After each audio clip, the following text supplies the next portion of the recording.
about 2 p.m. Central Time. And today I'm going to jump in on some things later this evening, about 9:30, I think maybe about 9:30, the Lakers, here Central Time, the Lakers will play the Charlotte Hornets.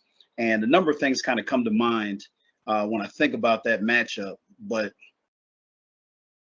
bigger than that, I think at this point, there's some glaring things that have just been in front of us that we've got to address. So today I'm going to talk about a few things. I'm going to kind of go in depth. I'm going to look at some video. I'm going to break some things down. And we're going to look at the Lakers lineup, the new fabulous lineup that Darvin Ham has developed and been going with for the last 2 games and has suggested that he's going to go with it again in this 3rd game. We're going to take a look at that lineup. We're also going to look at what I believe are some lineups that work. And, I'm going to kind of go back to some stuff that was happening last year and then look at how we have some new players that can plug in. And really, when we look at it, it's about building a lineup that maximizes LeBron and AD. Okay, so that's important. After that, I'm going to take a deep dive on a guy that I think is in the clubhouse that I think can make all the difference in the world, and that player is Christian Wood. So I'm going to take a very, very deep dive on Christian Wood and break down some tape, look at some things, because I think that he would probably be the guy that I was really, really big on putting Rui Hachimura in the starting lineup. And I'm not opposed to still doing that, but I think the guy that should be in the starting lineup when I'm breaking down tape and just thinking about where Rui excels or even some other guys excel, if those touches, just the physical touch of the basketball was happening for Christian Wood, wow, that, I think can open up some things dynamically. And of course, everyone's going to jump on that Christian Woods doesn't play defense. Well, I don't know anybody in the NBA, like I said, that really does play defense. Christian Woods drops his butt, gives his best effort. Does he get beat? Yeah, he gets beat just like anybody else in the NBA, period. Like, that's just facts. A lot of times when you look at Christian Wood, and I'm getting a little ahead of myself, who is he? Is he a taller Tracy McGrady? Is he a little bit smaller Anthony Davis? A lot of times he's being asked to play 7-footers, but he's, maybe 220. But at the end of the day, that boy can score the basketball. So, and with the team that's struggling to score the ball, a guy that's got over 7-foot length, I think there could be some value there. I'm gonna talk about Darvin Ham. I spent a lot of time talking about executive level leadership. So I want to look at how he has responded to the position that he's in with some comments that he made coming out of the game, the Celtics game. So I think that's going to be important. And then finally, I'm going to look at the trades. Everyone says, and this is every year, I'm not a natural born Lakers fan. I kind of came over with LeBron. And I've seen this type of behavior ever since the Cavs days. And that's, if we just make a trade at the deadline, we'll salvage the season. And, it's pretty much the, kind of the thing that you come to expect probably over the last 7-8 years with LeBron James, that, things maybe go poorly and then people start thinking about how can we shake things up. And again, we're seeing that again this year. So those are going to be the things that I want to cover. And we're going to jump right into it. I'm going to jump right into some gameplay here. And what we're going to look at here is this is the Lakers against the Thunder. This was the first game that Darvin Ham broke out that new lineup. And I think it's important for us to identify a few things here. So let's take a look at the tape.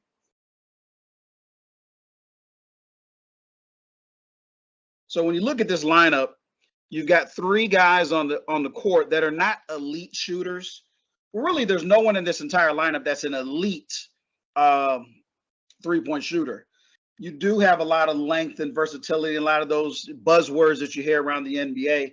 But in this modern NBA, so if we're suggesting that the Lakers lineup of Vando, Prince, Cam, AD, and LeBron is just so quick and fast and they can switch and they can do all these different things, right? Well, I could say the same thing about these guys over here for the Oklahoma City Thunder. They're quick and they're fast and they can make plays. They've got a guy that can play at the rim. So the difference is they can also go get buckets. And when I say go get buckets, that's different than being able to stand off in a corner and shoot a 3, which I don't even believe that at a high enough proficiency these guys can. And a couple things I want to highlight here are the LeBron James is still one of the most forceful players in the world coming downhill and playing around the rim. Very, very difficult to stop or contain. And for a young squad like this, that's even going to be harder than ever to do, right? And then you throw AD in. So this Thunder team, you can get away with maybe this lineup because you're going to overwork a LeBron and overwork an AD and play with such force that you can kind of get away with that because they just don't have the knowledge yet to kind of to be able to combat some of those things. Whereas a more skilled team, which we'll see with the Celtics, they're able to really stymie some of those things. So what we're going to look at here is just the first quarter breakdown. We're going to just look here. We see, AD just had a putback, but again, a lot of force at the rim. So let's keep going here.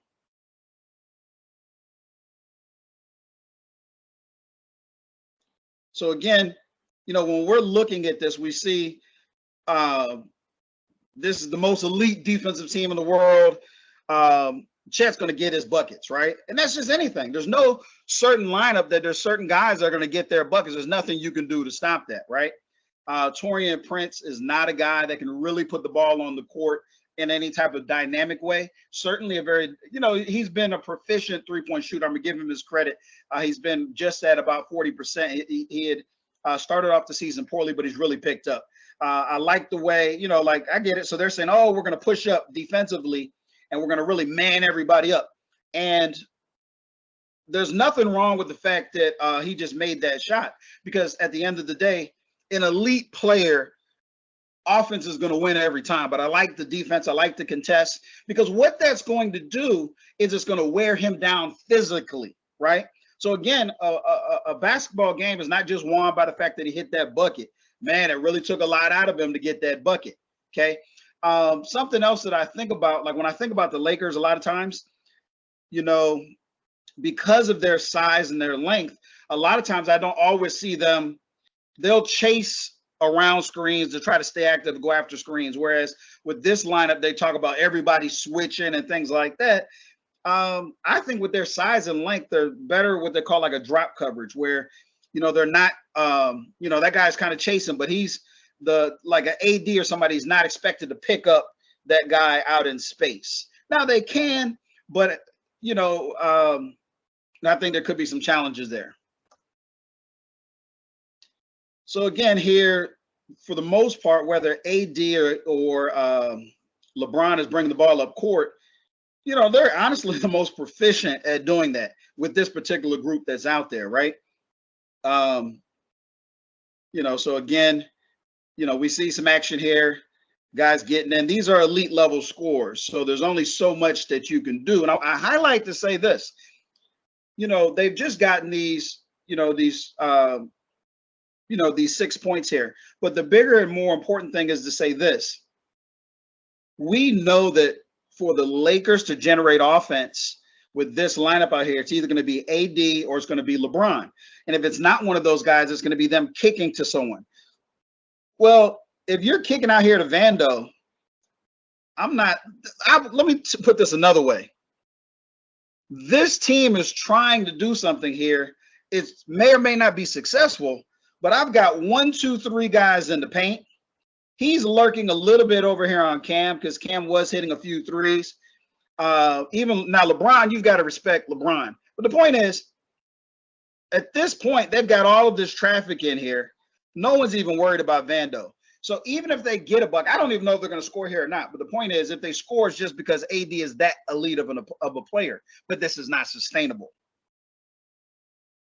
So we look, all this traffic, and AD does AD. So that's just an elite level shot. That's not something that, AD is going to hit those shots, but he was put in a very difficult predicament because of that. Now, one thing this lineup does do, particularly Vando, he's an elite rebounder. He does a really good job of staying active on the boards, and that's important. So again here, sure, I get it. They hit the shot, right? But I think guys are willing to give Taurean Prince that shot and crowd the paint. Okay, so they come out here. And I'm not really going to knock that. I don't know why, no one kind of floated out there, but It is what it is. But I'm really looking at the offensive side of things. Okay, so AD is going to get his bucket. He's going to bully ball. Again, Vando in that predicament they weren't going to guard him. He was not going to be respected. There goes Chet coming in getting a bucket. Okay, so again, elite level scorers are going to be elite level scorers. There's no defense in the world that's really going to shut them down when they start going into certain actions. There's nothing that you can do, and that's understood. So again, we're playing man. We're chasing around. Again, he missed that shot, but the shot was open, and he's a good three-point shooter. So this elite level defense, put a better player there. Put the Denver Nuggets there. Because again, let me say this. While I'm breaking down just the starting lineup, I'm also always reflecting back to executive level leadership with Darvin Ham.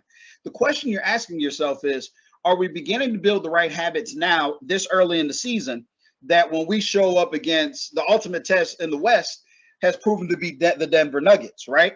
So substitute these guys here with the Denver Nuggets players, and you start to say, we've got problems.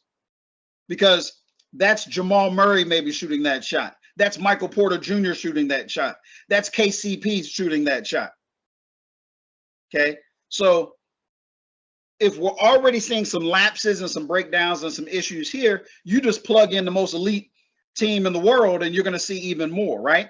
So again, on the defensive side, we're seeing gaps and we're seeing issues with these fast guys that are just so quick twitch and can do all these different things, right?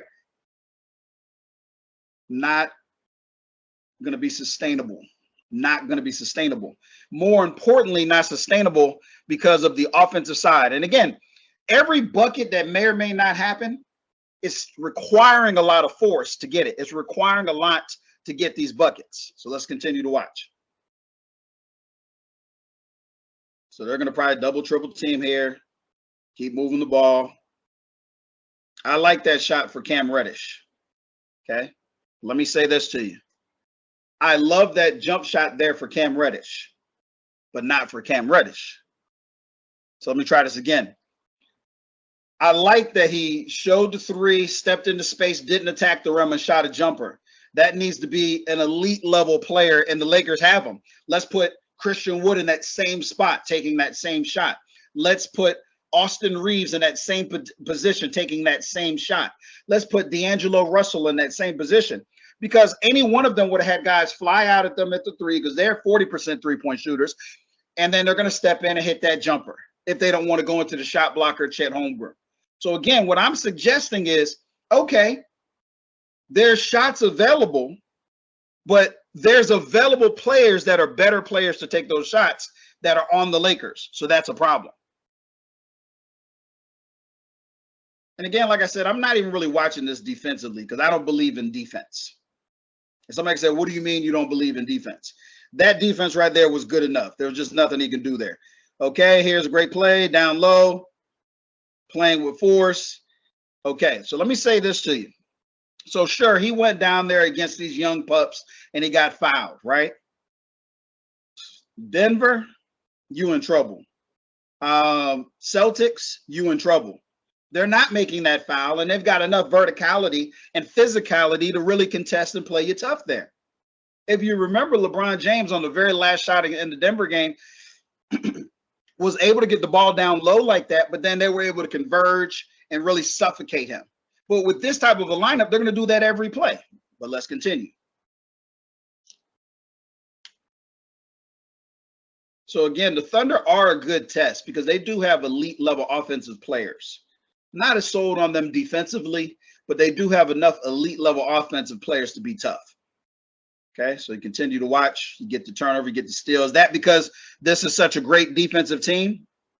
You know, that I don't, Vandal turning the ball over there, not a problem with it. He took an aggressive pass to try to get it to AD. But the point is, AD really created that some of that challenge there with his length. I'm not convinced. And then, yeah, sure, Vandal kind of jumped in and made the play on the passing lane. And I'm not even saying that these guys shouldn't play. I'm just suggesting that maybe they shouldn't be your starting lineup. They should be guys that come in and beat guys up, wear them down to get your starters when they get back in really able to get going to cook. Because if these guys are in, like if I'm Vando and I'm in, I'm not expecting to play 35 minutes a game. I'm expecting to maybe play 17 minutes and really kill guys on the defensive side of the ball. I'm talking about play denial. And if you get tired, sub in Cam. Denial. Because some of these guys are so elite offensively, if you can make them just really have to work just to get the ball, now you're doing something. They're so elite. If they get the ball, you're pretty much cooked.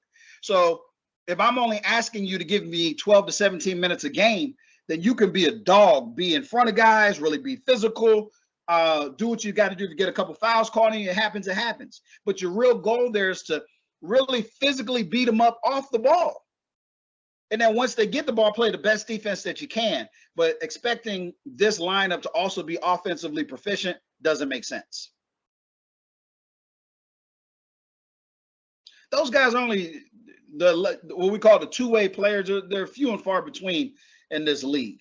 And even those legendary two-way players, again, elite offensive players are going to get their buckets. Okay, so again, he's going to get his bucket there.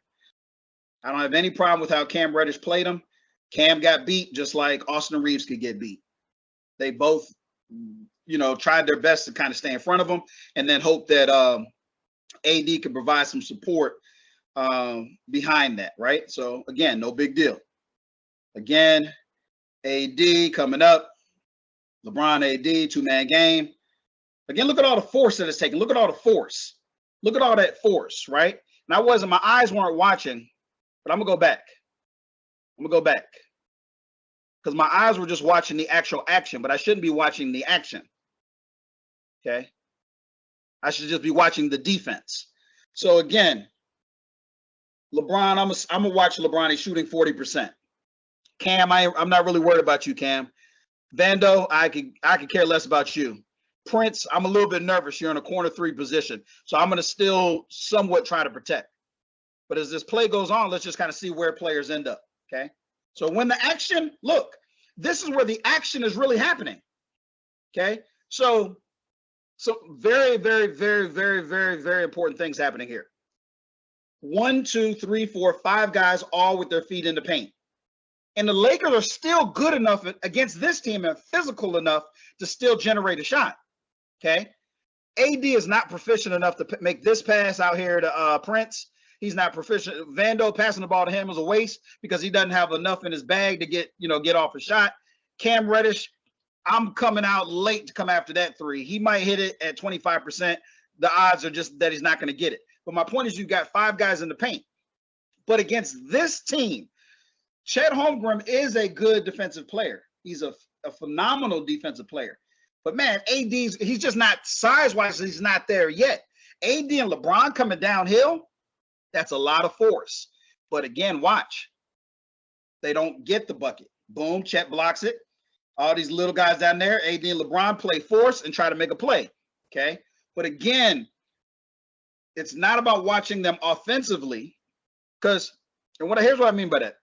When you watch them offensively, it's just bodies and positions. So what you've got to ask yourself is, even though we see Taurean Prince at the three-point line, even though we see Vando at the three-point line, oh my God, he's open. Those guys don't create any gravity for LeBron and AD because if I'm guarding them, I'm coming off them. The odds are that they're not going to hit that shot. They're not proficient shooters. Okay. So now we see in this look here, looks like they've got Austin Reeves and Rui Hachimura in. Okay. So some very important things I want to make note here. With this lineup, when Rui's hitting his shot, not just his three. Again, I'm a very, very big Rui Hachimura fan, a very big proponent of Rui Hachimura. I've been very disappointed with him. And if I want to be honest, if I go all the way back to Denver Game 4, which I'm going to show a little bit here later, he's really been very disappointing. And here's what I mean by that. When Rui Hachimura doesn't have the pressure of the big game, and he can just come out and just do different things and make big plays and do things, he plays very well. But I noticed in the game against the Boston Celtics here on Christmas, and I also noticed in Game 4 of the Western Conference Finals, where all eyes were on Rui Hachimura because he had to step up. He was missing big shots that if he hits, the Lakers win the game. And what's so cool about Rui is he is such a good player that he does create a lot of gravity for the big stars, LeBron and AD. Guys got to respect Rui.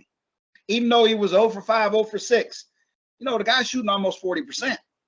So with all of that being said, I need him to play better in the big games. Okay, so again, something that stands out with this lineup here is you've got 4 offensive creative guys. You've got LeBron, you've got Austin Reeves, you've got Anthony Davis, you got Rui Hachimura, and you actually Cam Reddish. So Cam Reddish can actually do some creation a little bit himself, but you still keep Cam on there to stay on Shea, because you still want somebody to beat him up, make touches difficult for him. Now, with that being said, this guy here, Williams, he's a dog too, and he really showed himself very well. They've got a 2-headed monster over there in terms of those wings that I think that the league is in a lot of trouble. I didn't know that Williams was such a proficient scorer, that he was so capable at shooting, attacking the rim. The boy can play the game. But again, on paper right now, this seems like a lineup that should be able to generate buckets and still be able to be strong defensively. Because again, when I say strong, I just mean relatively strong. Okay, because at the end of the day, there's no team, you're not going to shut down elite scorers. And the only time, definitely not in this game, because even if you try to shut down Shea, Williams will tear you up, or Chet can go down low and hurt you, or Dort can hurt you. They've got enough guys on that team offensively to really put a lot of pressure on you. All right, so let's jump back into the tape. All right, so AD doing AD things, blocks the shot.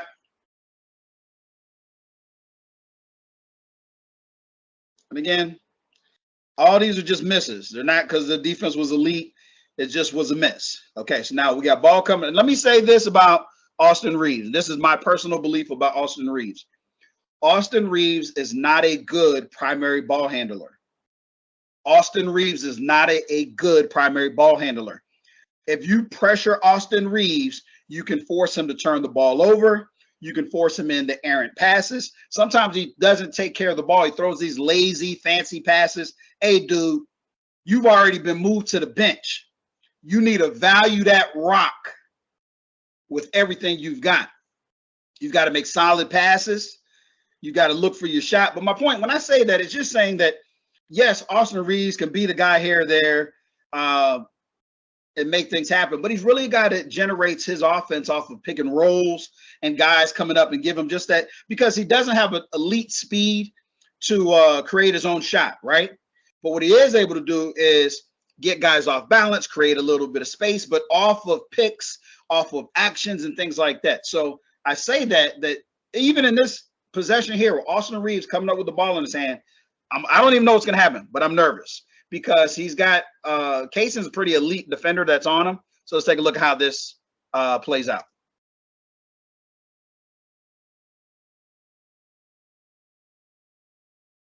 Okay, so a couple things here already different. I could care less that Rui Hachimura hit the 3. Again, remember, we don't care about like shots going in or not going in. It's the NBA. It's a make or miss league.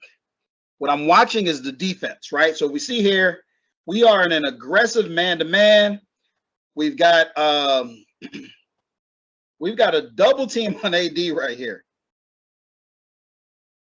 Okay, we've got a double team on AD. We got LeBron, and this LeBron out here. This is range that he can hit this shot. This is not outside of LeBron's range. So very, very important that everyone knows this is LeBron's range. Cam, I'm not really respecting Cam out here. I'm gonna be hugging right here. So that gives us our 1, 2, 3, 4, 5.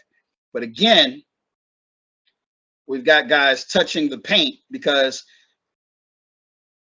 I believe he can guard Austin Reeves one-on-one. I don't believe either of these guys can guard AD one-on-one. So hence they've got him doubled. So let's just continue to watch the defensive action, not the offensive action. Okay, so watch this.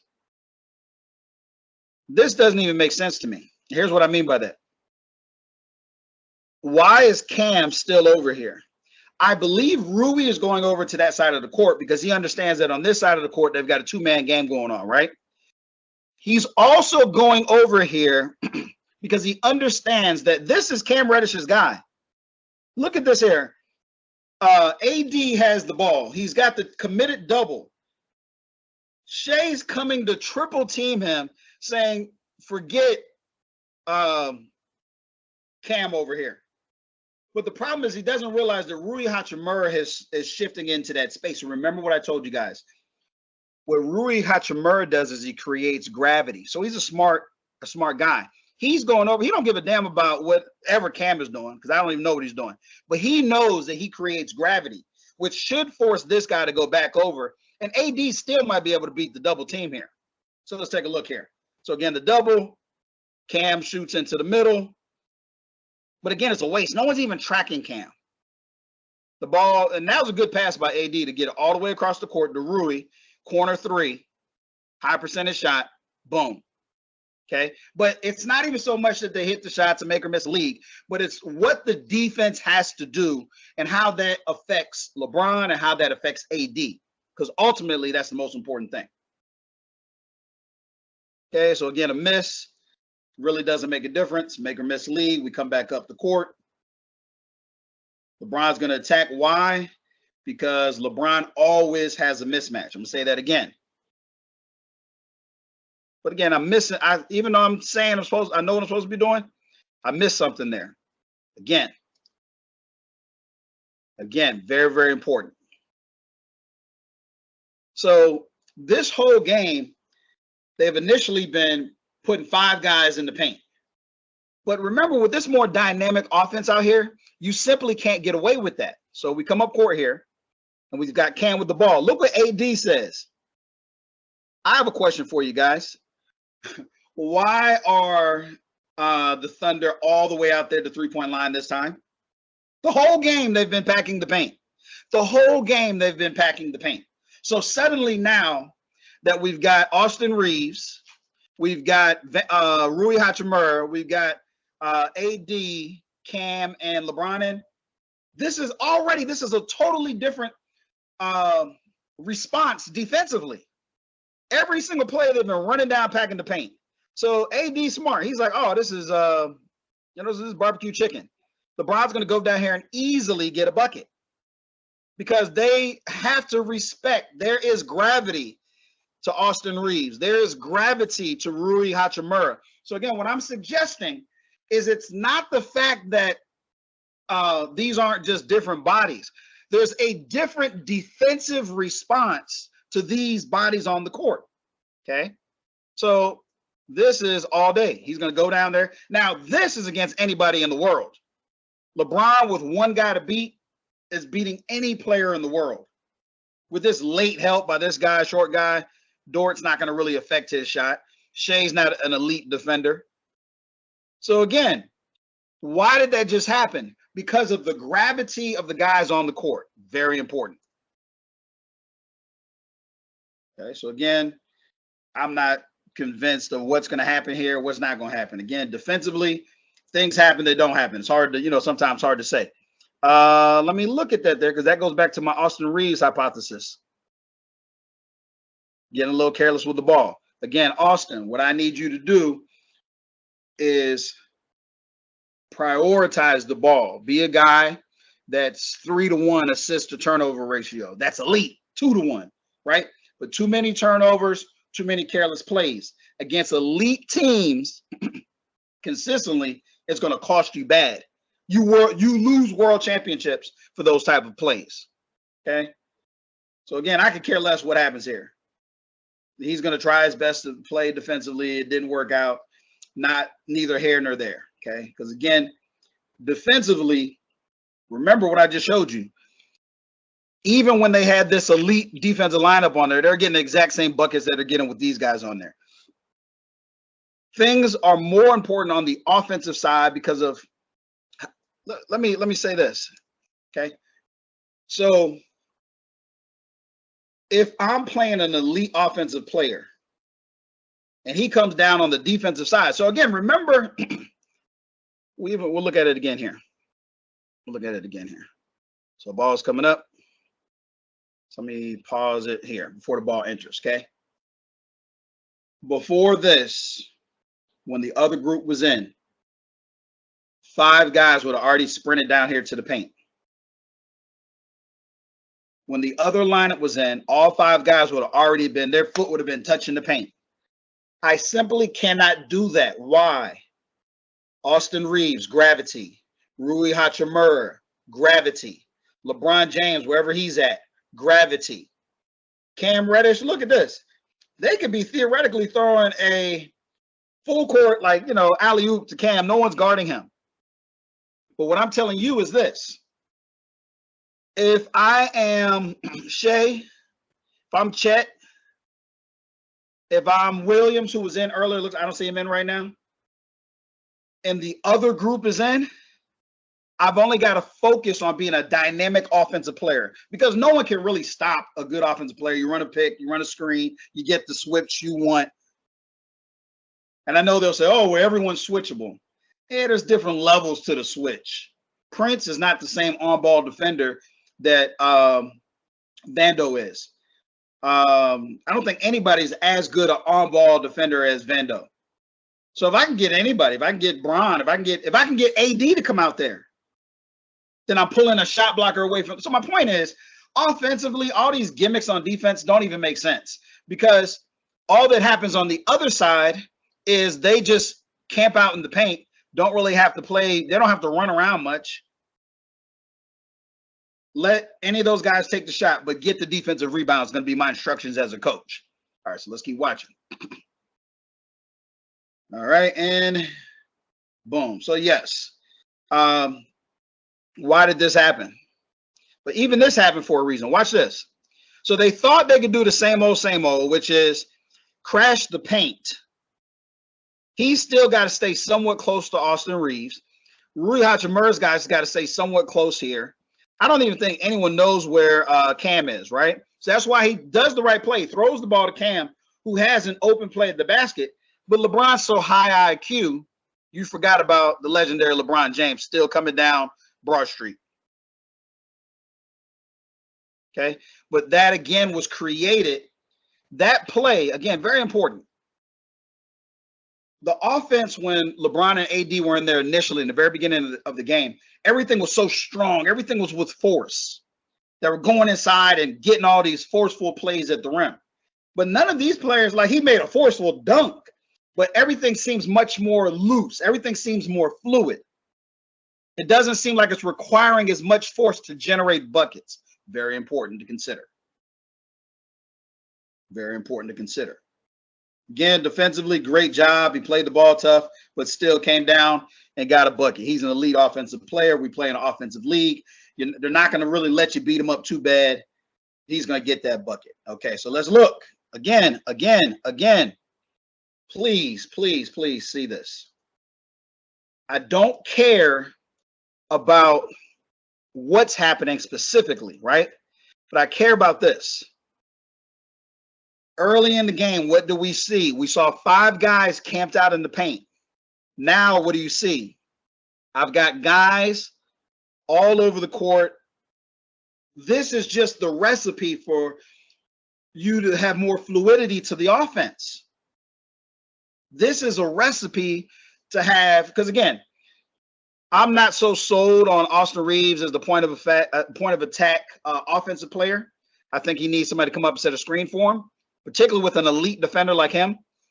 Bron, he's a little slower, so point of attack, he still operates best with a screen coming downhill. But the point here is Rui, even Cam, these are guys that can go create and get buckets. Every guy that's on the court right now can get a bucket. Cam is not really the greatest from getting a bucket here, because all he'll do is show you his 3, which I'm not even going to really run out on you too hard. I'm going to let you take the 3. But he'll show you that 3 and then try to attack the rim this way. Again, I'm a big believer that Cam needs to attack the rim going downhill this way, not from lateral positions. He don't have enough in his bag to attack you laterally, but he does if he can attack you going north and south. So anyway, my big point again is forget about the offense. Look at the behavior. Look at this. You don't think Chet's getting worked out here? You don't think Casey's getting worked out here? You don't think Dort? Not just the physicality, right? But the mental tax of, if I'm guarding Rui Hachimura, I've got to be able to go with him. That boy can score the basketball. So I'm being taxed both physically, mentally, emotionally on both ends of the court.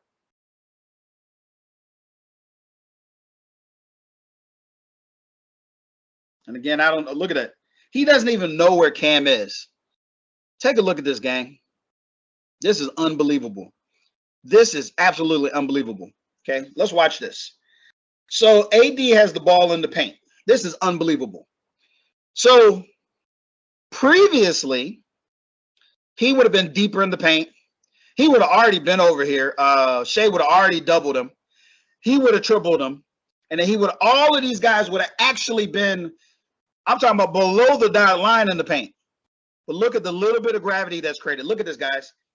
He's got gravity. Bron's got gravity. Rui's still got gravity. Because again, let's look at who's actually guarding who. This is unbelievable. Who's guarding Cam Reddish? How do I not know if Cam Reddish is not at the rim to dunk this basketball? Shea, for 2 plays in a row, has completely abandoned Cam Reddish. Okay, and I don't even know how good of a defender he is. But the point is, he's 6'7", he's long, he's tall, he's athletic. He's going to provide Chet some help. He's going to beat up AD. He's going to require him to take more force and more contact on his body. Imagine if he's back over here guarding Christian Wood, a 40% three-point shooter, who you've really got to stay close to because he's so tall. If you close out late, he's going to get that off with no problem. So imagine this being Christian Wood over here. Imagine this being D'Lo over here. Okay? Because remember what I told you. On the defensive side, I get, they're going to hunt out this guy. They're going to hunt out. That's what NBA is made to do. Try to hunt out the weaker matchup. But you just got to play your tail off.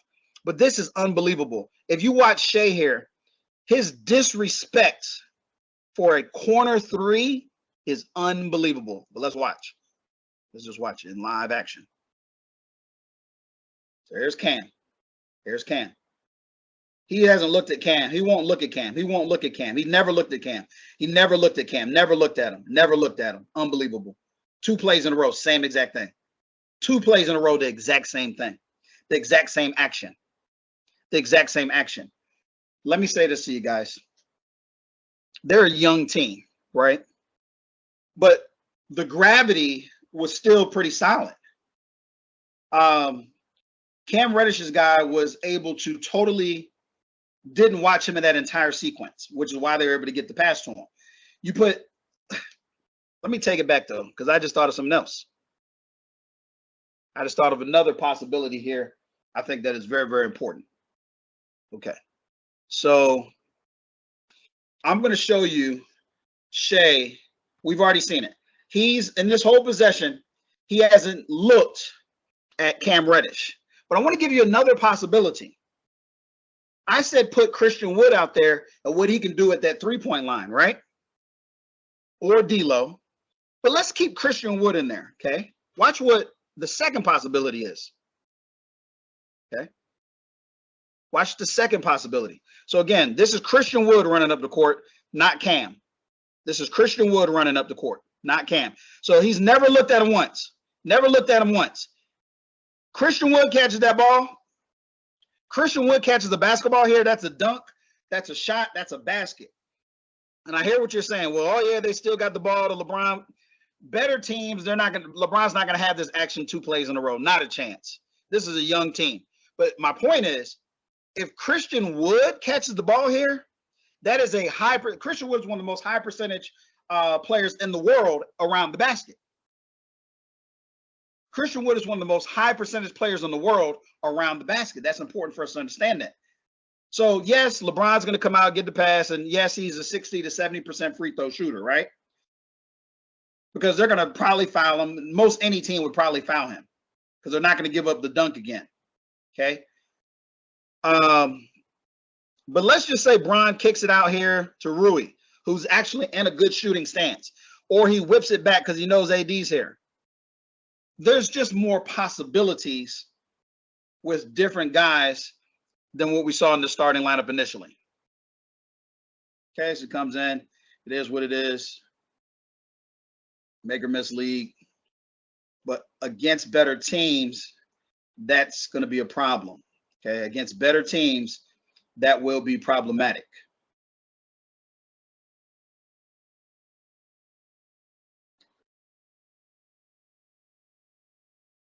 Okay, so again, whether that, and again, everyone's like, oh, you know, Rui's not a great defender. Okay, so let me show you a little something here. All right. So let's take Rui out. Put in any one of the dogs you want. Vando, put in Prince, put in Cam here, right? Okay, so watch. Rui Hachimura, who's got a 7-foot wingspan, closing out, got great verticality. So I don't care. Put whoever you want there, right? Because you guys that are suggesting that, oh, this defensive side of things, no matter who you put there, gang, it doesn't matter. The question that you got to ask yourself is, he's hitting that shot on anybody. Because if Rui can't close out, Vando's not closing out, Cam's not closing out, Prince ain't closing out, right? But what's important, I think, here is this. What Rui does is he provides you so much more on the offensive side. You're not going to get a better closeout than this. It's a make or miss league. He's going to hit that shot. But what Rui provides you on the other intangibles on the court, movement without the ball, ability to create his own shot, ability to hit the three-point shot consistently. So again, and Rui's not even our best guy. I'm leaning, you guys can tell I'm really leaning very, very heavily into Christian Wood right now because I broke down some tape on him, and I think he's the guy that I would even be playing over Rui. But neither here nor there. The point is no one's really stopping this shot here. But I would rather have the versatility that I get out of Rui on the other side of the court, and I think that's going to be very important, okay? So we get our shot. Boom. There we go.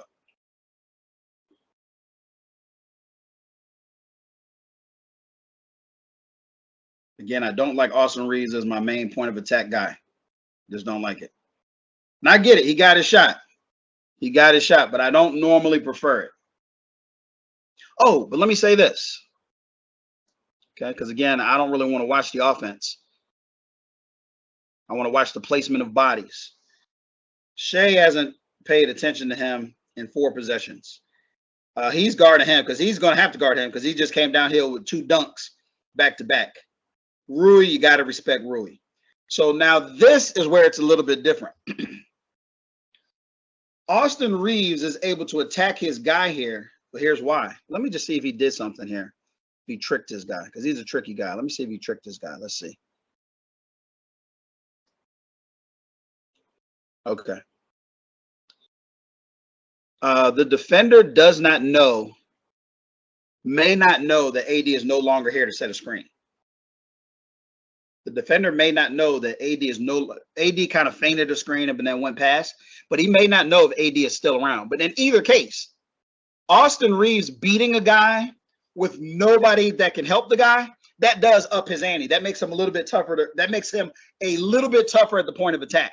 Even though I'm not a big fan of him as my primary point of attack guy, it makes him a little tougher because he knows no one else can get in here to disrupt. It's just him having to try to beat this one guy because he's got all the other dogs on the court.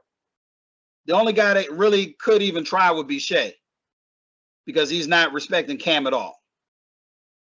And then you wonder, if I'm a coach, am I watching this? I'm like, man, they're not respecting Cam at all.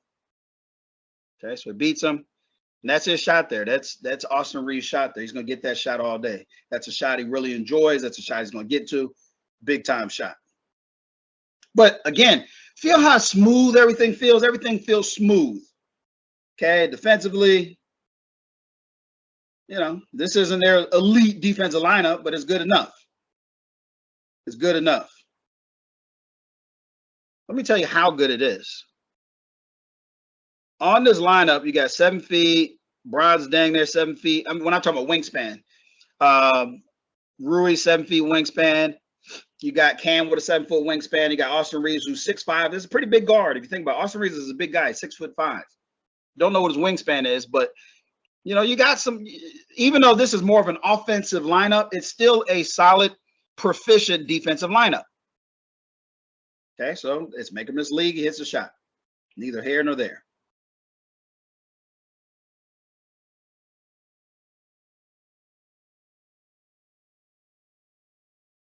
So again, remember what I said. When their elite defensive lineup was in there, when the Lakers' elite defensive lineup was in, they were hitting buckets. When the Lakers' regular guys are in there, they're hitting buckets. The difference is this lineup here. Okay, again, I keep not focusing. This is unbelievable. Shea is basically about to come triple team him. He never pays any attention to him. In fact, I'm kind of concerned. Why would I keep putting Cam in this corner here? And the reason I say that is because if he's guarding him, I might want to put him anywhere. I don't know. Just that's a problem. But this looks exactly like every other play. They're double teaming AD. And this is just some usefulness, in my opinion, because the action looks like it could all be the same again. They're double teaming him. He's hanging back a little bit further this time because he knows that this guy could crash. He could whip it across the court, but he's not going to whip it across the court. Or maybe he will, but the point is he's not as high a three-point shooter as Prince. LeBron and these guys, you got to respect them. But let's just see what happens here. And then I love the fact that Rui's giving you some action in the middle.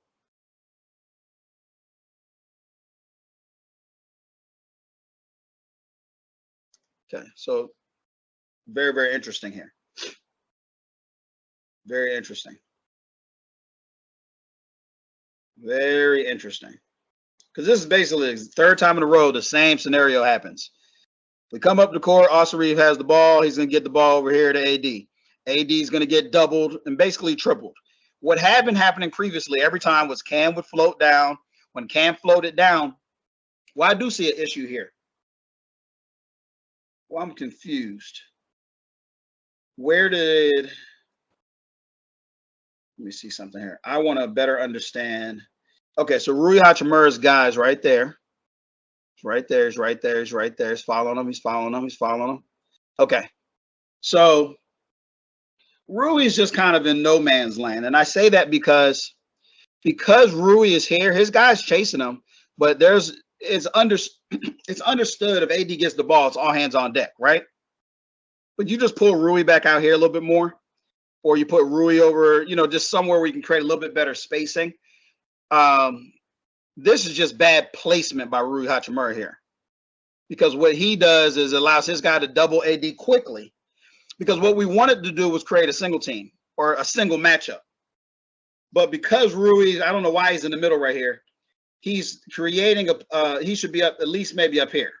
And then Austin, when he passed the ball here, should have floated a little bit more here. And then you got all your guys out. Maybe Rui ducks in. But the point is, his guy is able to double AD. And then Cam doesn't crash and then just ends up going back out here to LeBron. But again, the gravity of these guys is still keeping them home. Rui Hachimura's gravity has actually pulled his defender in towards AD. In this case, is not a good thing.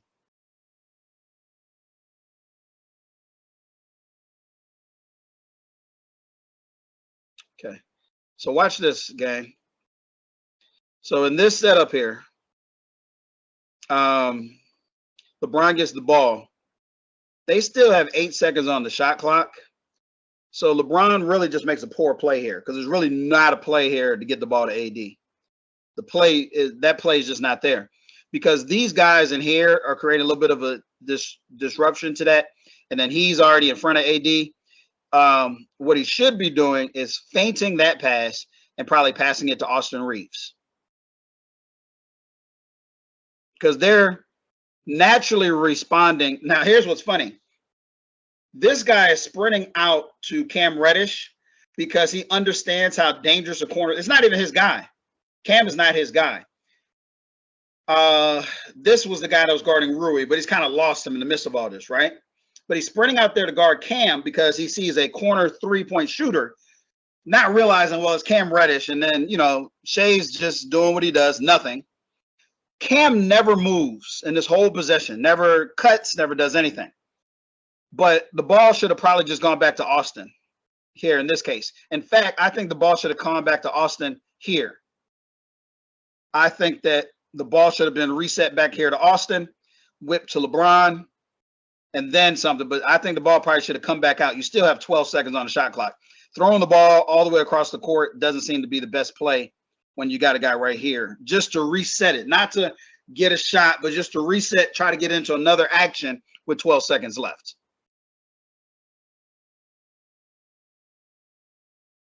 Yeah, that was unnecessary. And again, remember I told you defensively, I could care less. It's a make or miss league. He makes that, he misses it. There's nothing that those guys did to create that. This here, I will say this. Now, again, I'm kind of cherry picking a little bit because, I think I'm kind of cherry picking because they made the basket. So I might say, oh, well, I'd rather have Rui make this pass than Vando. And I'm not sure that either one of them is an elite passer. So, but, that was a good finish at the basket. And I'm not going to chalk that up to a better lineup. I'm just going to say it is what it is.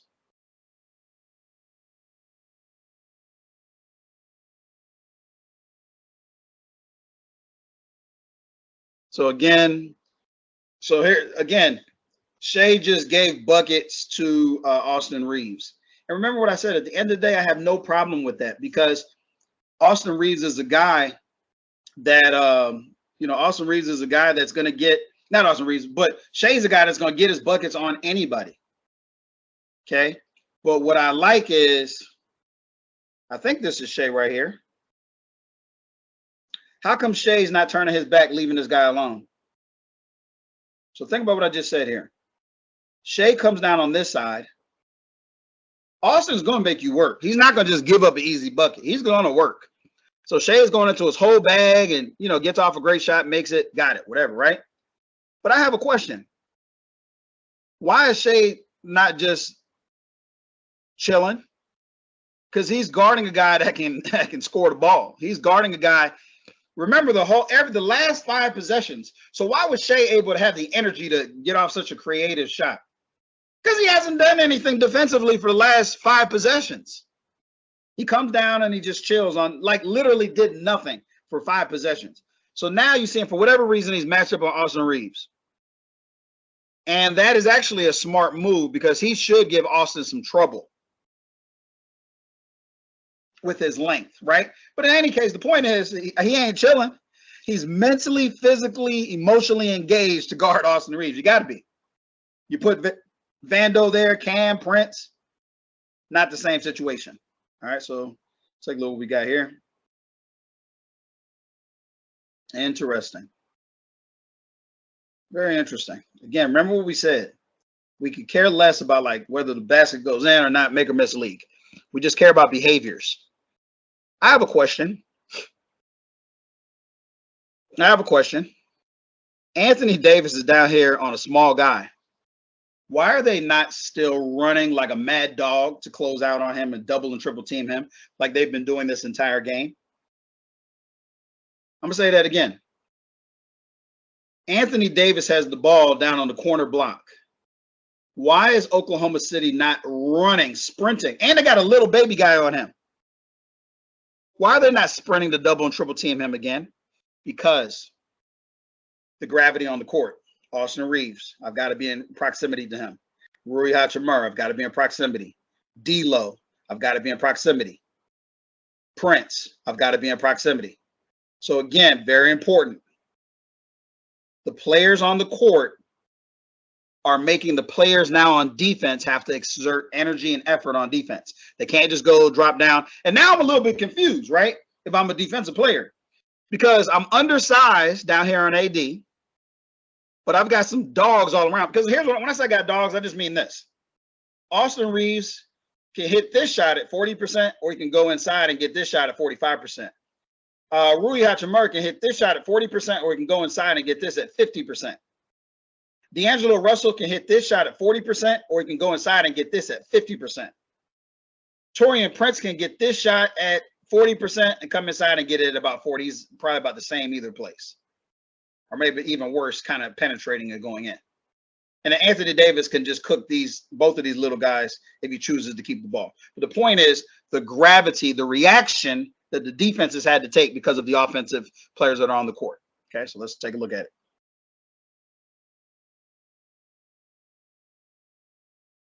Okay. And that's just a hooper making a play. That's like Shea, the plays he makes. This, these are just, he's downhill. That's a hooper. If he makes that shot, there's nothing you can do. You have to help when Shea gets that deep. Okay. But here was something important that I don't know we noticed here. The action, same exact action. Remember this action here? This was Cam.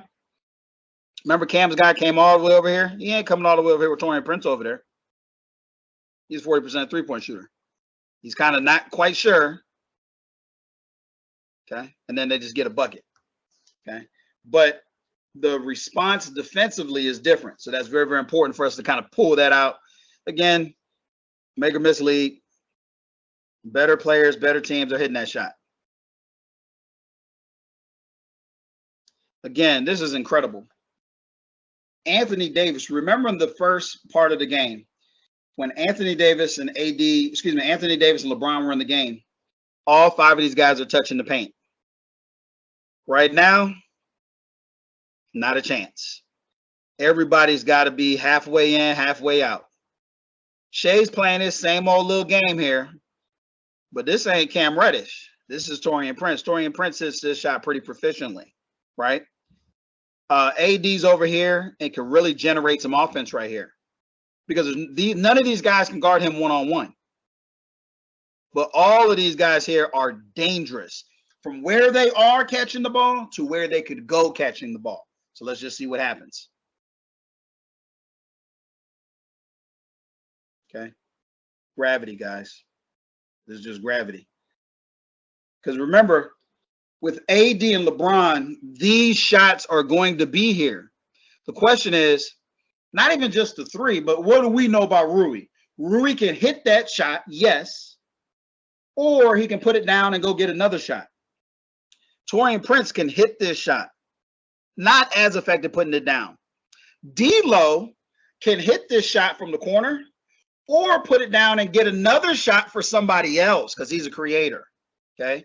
So again, just dynamic. And again, look at this.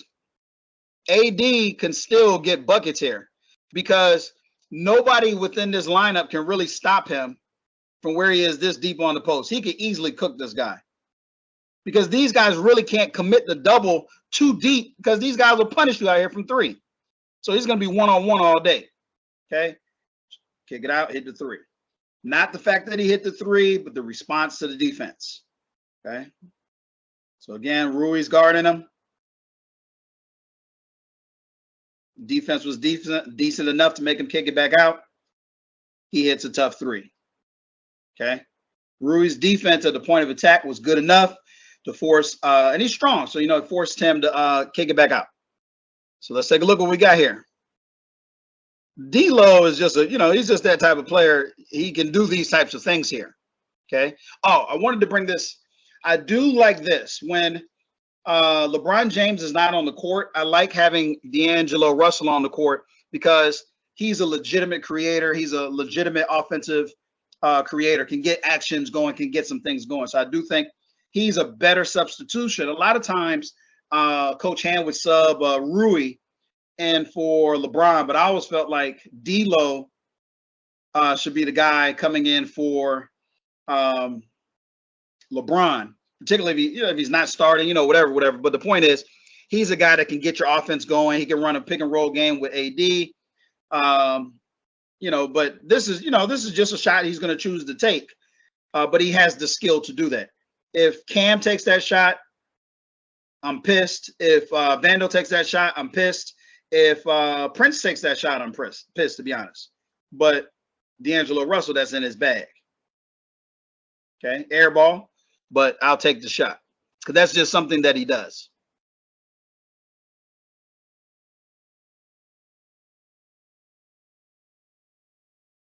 So again, Shea doing Shea type things.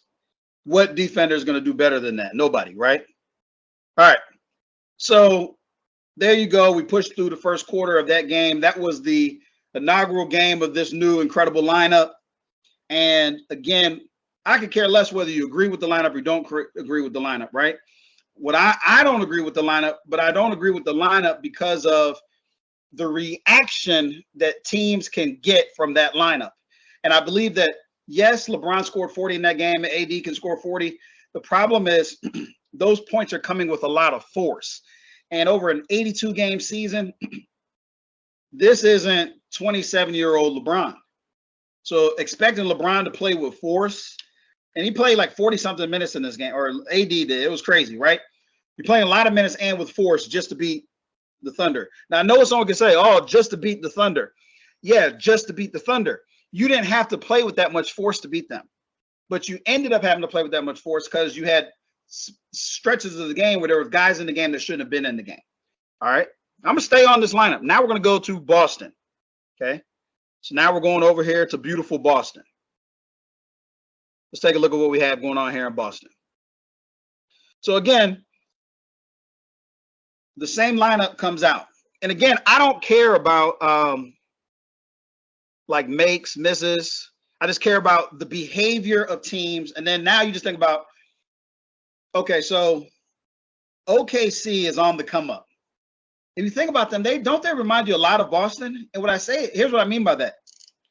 Everyone is a poor man's kind of version of Boston. Chet is like a poor man's Porzingis right now. Brown and Tatum, Williams and Shea, just dynamic wings. Their point guard, their young point guard, so this is a dynamic team that's smart. You got, so this is a team that is a very experienced team. Because remember when Tatum and Brown were babies and they were playing against LeBron when he was in his prime, in his heyday, really running through the East? They grew up a lot from that, right? And now we're seeing those guys much more matured, understanding how to play better. So some of the things that you're able to get away with even a good team, but a young team in OKC, you're not going to get away with against Boston, okay? So let's go ahead and take a look at Boston. This is the first quarter of Boston, and we're going to see the tale of two tapes in this. Well, you'll see some of that, but let's just take a look at, again, behaviors. Okay, first play of the game.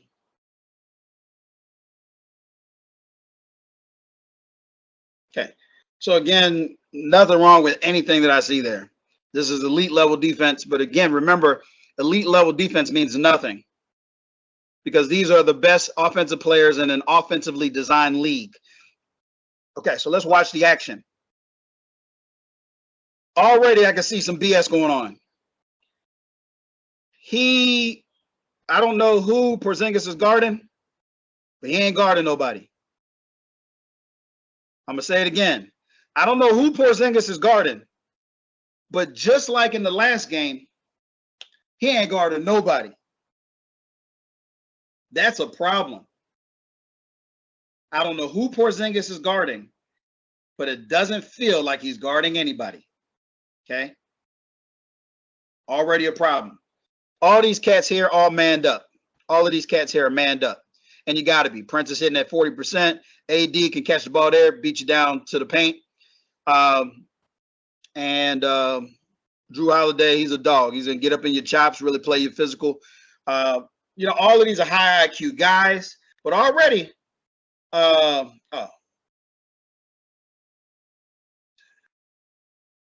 okay, so let me, I didn't realize I did not share this new tab, so I do want to roll back. I don't want to roll back. First play of the game, Jaylen Brown came down and hit a very tough jumper. But remember, what I'm looking at is behaviors. Already, I don't know what's going on, but this looks weird. I got two guys on top of each other. Why? I don't know. That's weird. And then he's not paying any attention to anything going on. But let's go watch. Okay, so AD and LeBron running some action.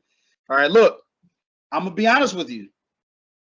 This was a play to get Prince a great shot. I like this. This action, this shot, everything's good. This action, this shot, everything's good. He's going to get a clean look at the basket. This is a great way to come out to start the game. Even with that being said, make or miss league, but I'm going to be honest, this is a great look that he gets. But what if it wasn't him getting that look, right? What if it was Cam getting that look? Or what if it was Vando getting that look? Now we've got a problem. Okay, but Prince gets a great look. I'm 100% on board with that look. I'll take it. Okay, now, slight problem though, if you want to be honest, because look what can happen. I'm not even sure who Prince's guy is. I think it was Brown. Okay, so he got screened. He did get picked, but he closed and was able to get a decent. This is just a great play. But here's my big concern. Porzingis, sure, he's not defending anybody, but he's in position to do what? He's in the position to clean the glass. Okay, because he's not guarding anybody. He's not guarding anybody. He's playing defense and then going and getting rebounds. Why? Because in this case, it's Vando. Okay, he's not playing Vando. In the last game, we saw guys not playing Cam Reddish. Now in this game, they're not playing Vando. Again, this is a smarter team. Okay, so he gets it, cleans it off the glass. We're going the other way.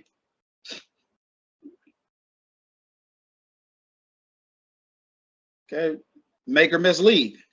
I don't even care. Like, what defense can you really do against that? Nothing. Okay. All right. Again, important. This is important. You probably should have made that shot, to be honest, but it doesn't make a difference.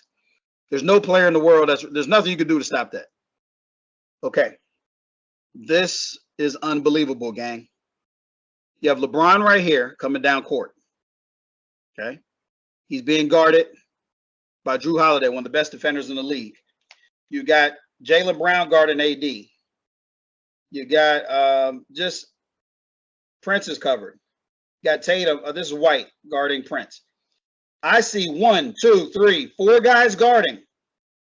Vando's at the 3-point line. You've got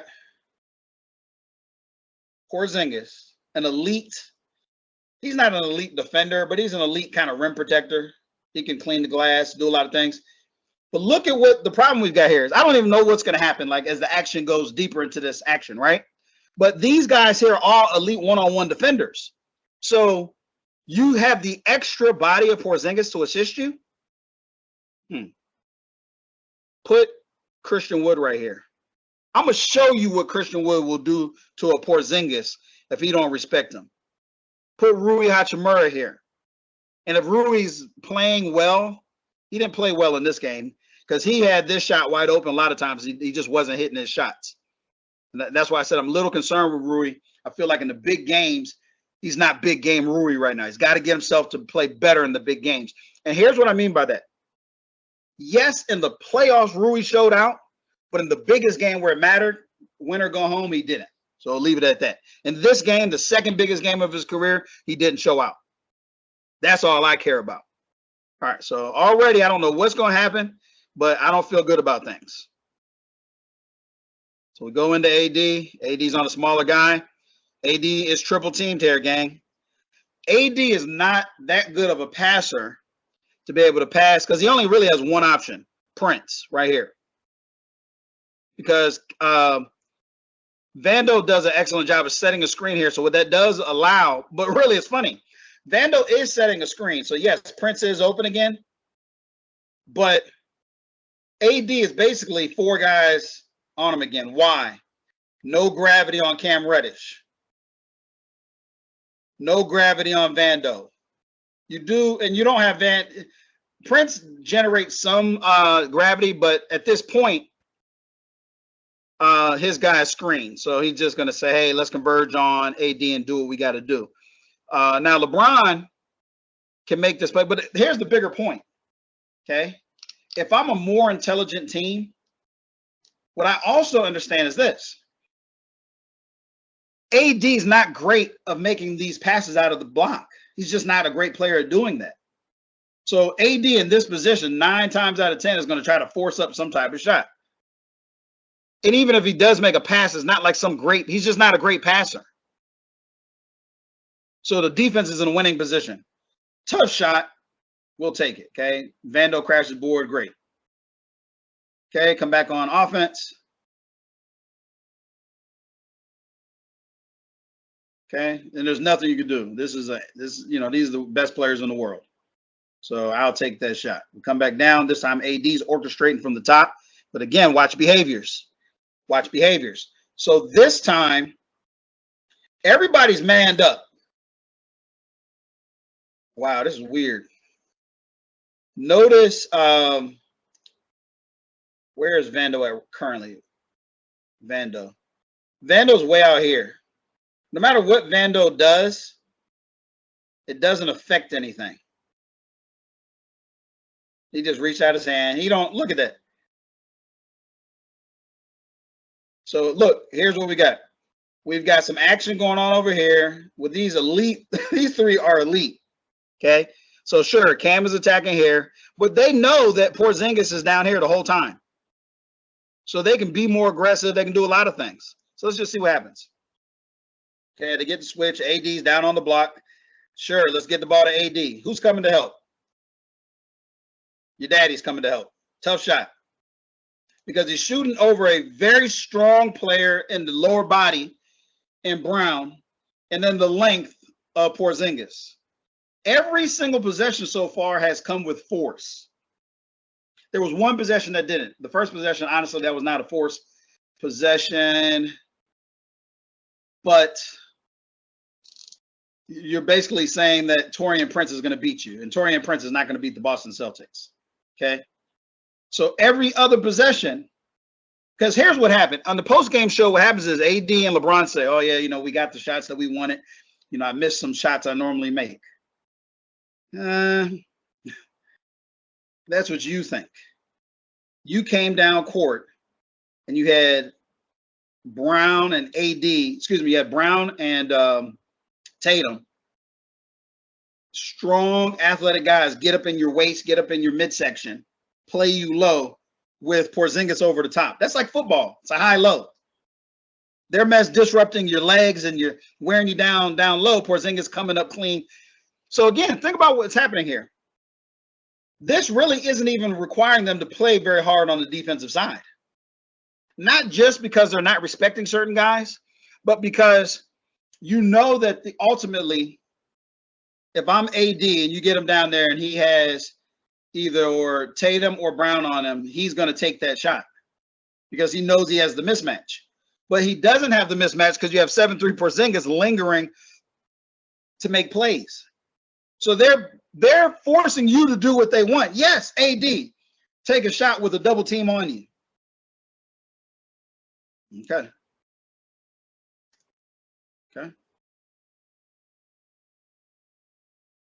So come back up on this side. And again, I'll admit that I do think that Vando, some of these guys do play the point of attack on those guys really tough, but I just think you just need to have the other guys do it as well. Let me go back because I didn't see why this, why a turnover happened here. Oh, I do see why a turnover happened. Okay. Again, watch behaviors. Okay. Watch behaviors. Watch behaviors.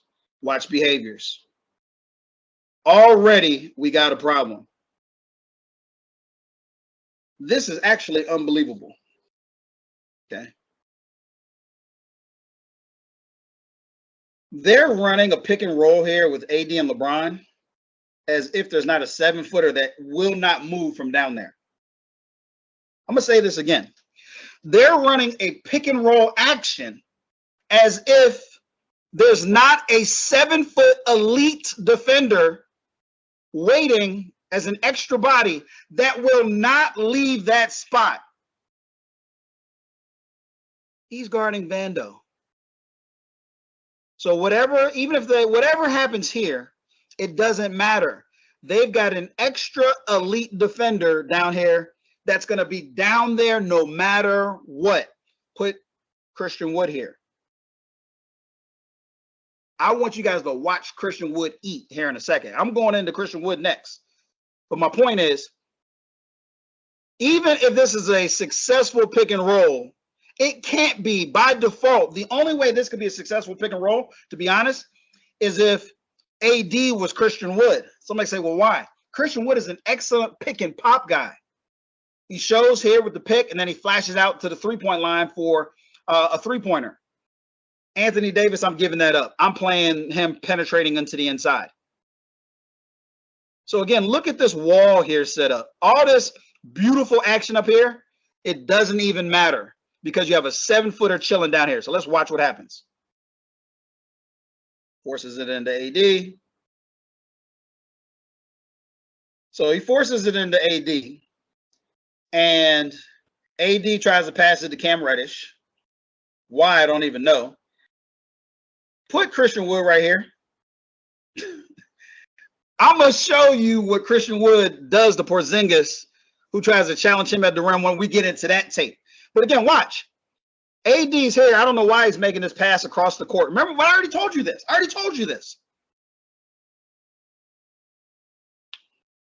They want AD to feel confident.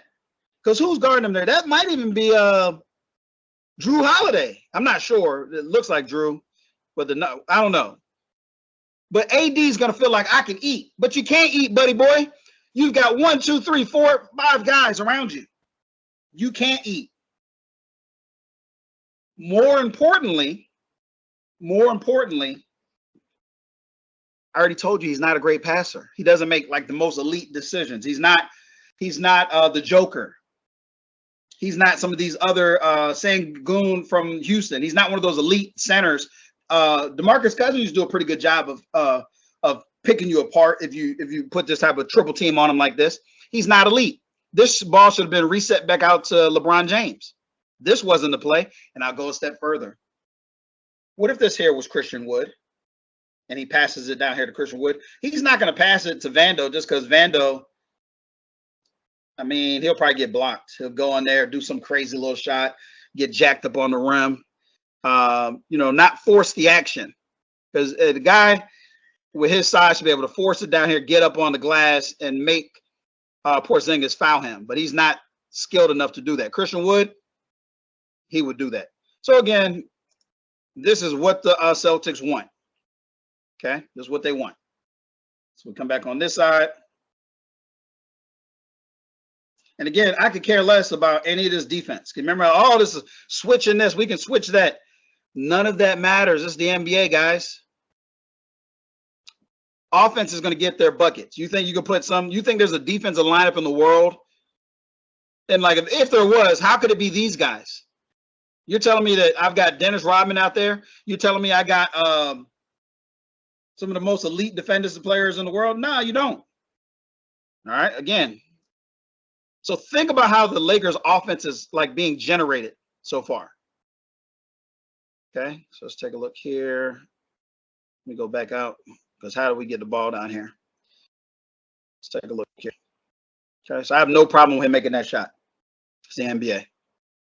Okay, so just again, let's watch behaviors. Let's watch behaviors. Let's watch behaviors. Okay. The most important behavior, thing I want in this one here, is you are seeing we got elite defenders at every single spot. But here's a big one. Look at space. A lot of space here. A lot of space. A lot of space here. These guys are not really respecting these guys at the level that they need to. Or not that they need to, but that if these were different players here. Again, Christian Wood, Rui Hachimura, Austin Reeves, D'Lo. Okay? All right. So let's watch. And again, let me say this. Some people will say, oh, this is a long, tall lineup. Well, not really. Okay? So you would think that they would be able to rebound better, but not really. Watch. How can you out-rebound a 7'3" guy that's just playing at the rim? You can't. How can you out-rebound a guy that's 7'3" that's freely playing at the rim? Either I'm cleaning up the glass, or number two, I'm blocking shots. That's all that I'm being asked to do on the defensive side. I'm not guarding anybody. Okay.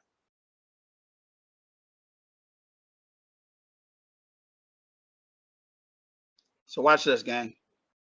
This is incredible. This is incredible. This is incredible. This is incredible. So Vando realizes he's useless. So he comes up to set a screen. Buddy Boy doesn't even move. So even if LeBron James takes advantage of the screen and beats his guy downhill, who cares? He's running into a 7'3" guy. Now watch this. Put Christian Wood here. Man, I'm going to show you Christian Wood's eat off that play. He comes up and sets his screen and you don't have a guy that's respecting it. Christian Wood is going to eat. Okay? So again, what I'm telling you is it's not about the lineup or that line. It's about what makes sense. Vando is absolutely useless. He's going to come up here and set a screen.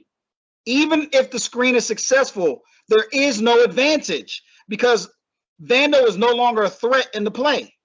Just LeBron's coming downhill with a free run of space is all that's happening here, if that even happens.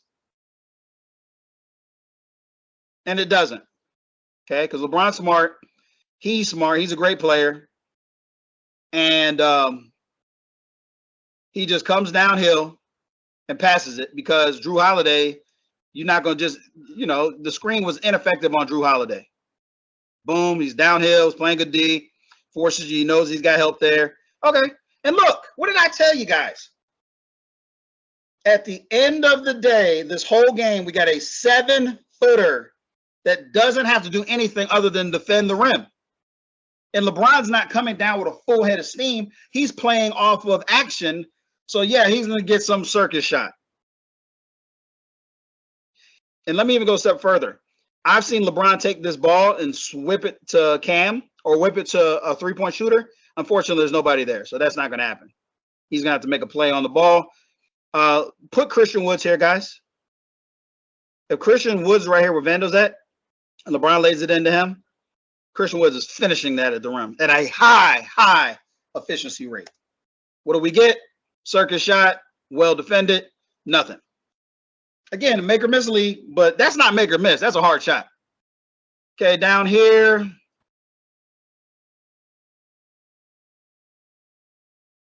Okay, I got no problem with that. I got no problem with that because remember what I said on defense, you're going to give up buckets, you're going to give up plays. He was able to crash the glass. But again, remember, this is an elite defensive unit that can switch and can do all these different things. Okay. Okay, so just watching. Cam creating. Okay, so just watch, gang. Just watch. All right. So just watch.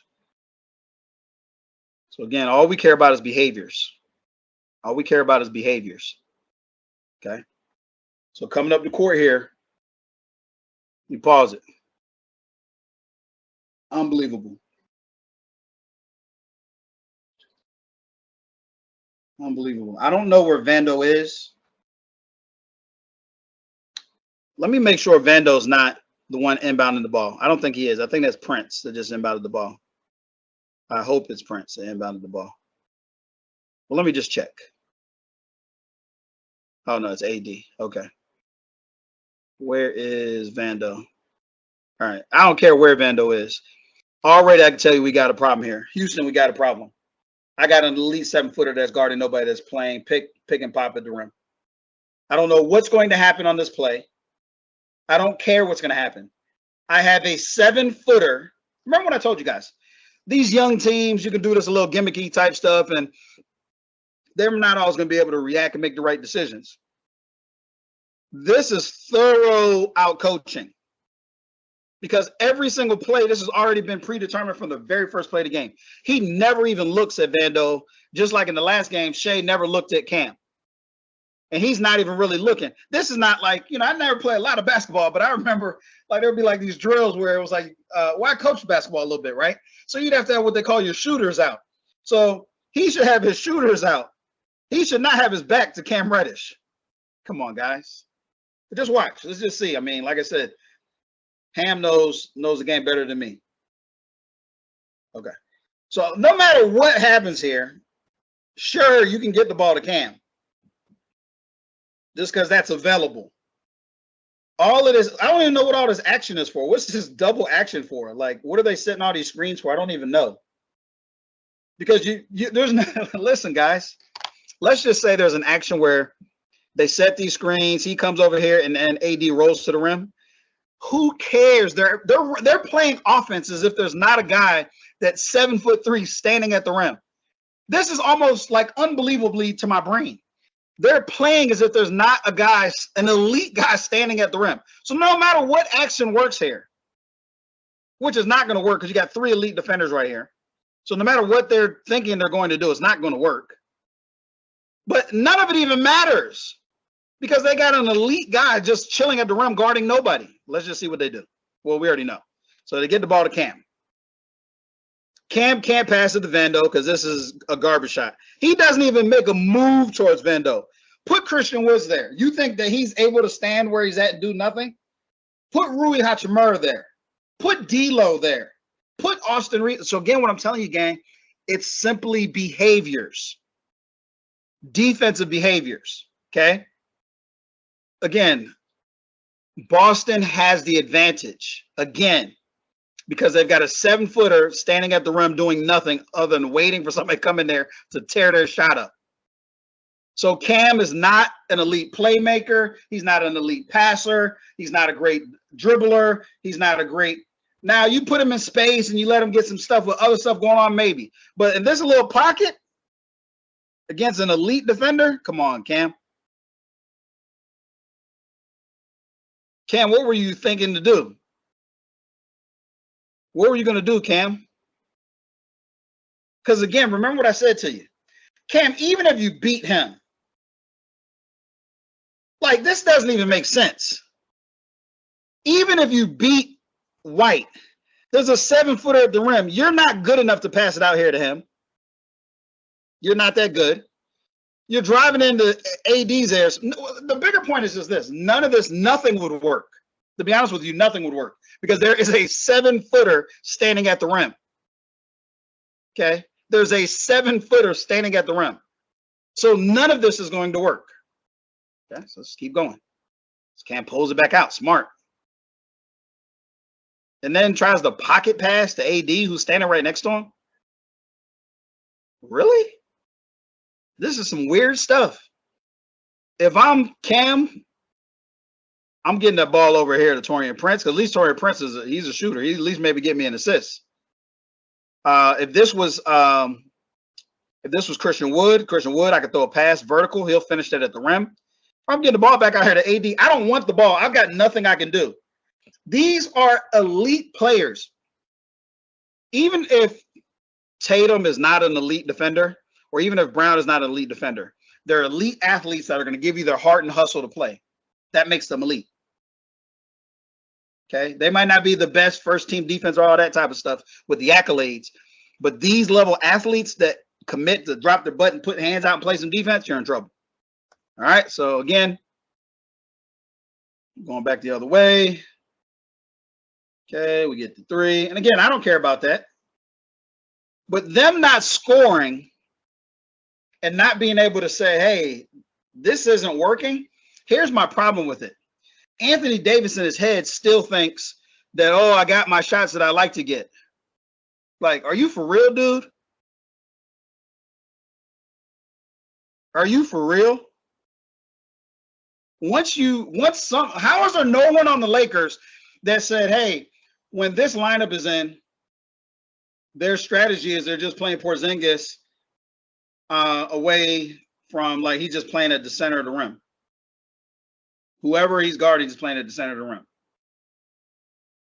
How come no one's, like, on the bench that said, hey, we got to call a timeout. We got to adjust because, like, we got to at least do something to make their behavior different. All right. So anyway, let's go back. Beautiful. This is beautiful. This is beautiful. All right, watch this, gang. Watch this, gang. Remember what I told you. So this is why, like, I question. Like, I'm already of the type that says LeBron all-time great player. LeBron not in the same stratosphere as Michael Jordan. And I'm a big LeBron fan. Maybe not even a Kobe guy. Okay? Because there's certain things that are happening here which are just very simple to see. What have I said every single play this whole game? You have a 7-footer guarding the rim. His only responsibility is to guard the rim. Ooh, Vando came out, set a screen, so LeBron's coming downhill full speed. Advantage, normally, yes. But I just said to you, I don't give a damn if it's LeBron or who it is. I have a 7-footer guarding no one, just standing at the rim. There used to be a game back in the day. I could never play it because I wouldn't, I could jump out the building, but I know my brother used to play it. And it was like called Meet Me at the Rim, where guys would just go up and try to dunk on people, right? And so basically he's playing Meet Me at the Rim with Porzingis. Are you kidding me? This is unbelievable. This play is already dead because you have a 7-footer standing at the rim guarding nobody. So even though Vando comes up here and gets a screen here, this screener, if he's smart, will just roll back this way. Or he'll, no. He might fight over the top because maybe LeBron would have been better to shoot the 3 here. So I am wrong. LeBron should not have driven the ball. He should have shot the 3 because he has a 7-footer chilling back here. And it's not like you're attacking him in a way to get him in foul trouble or do anything like that. You just, now this is incredible. He's on AD real tough. And there's a reason.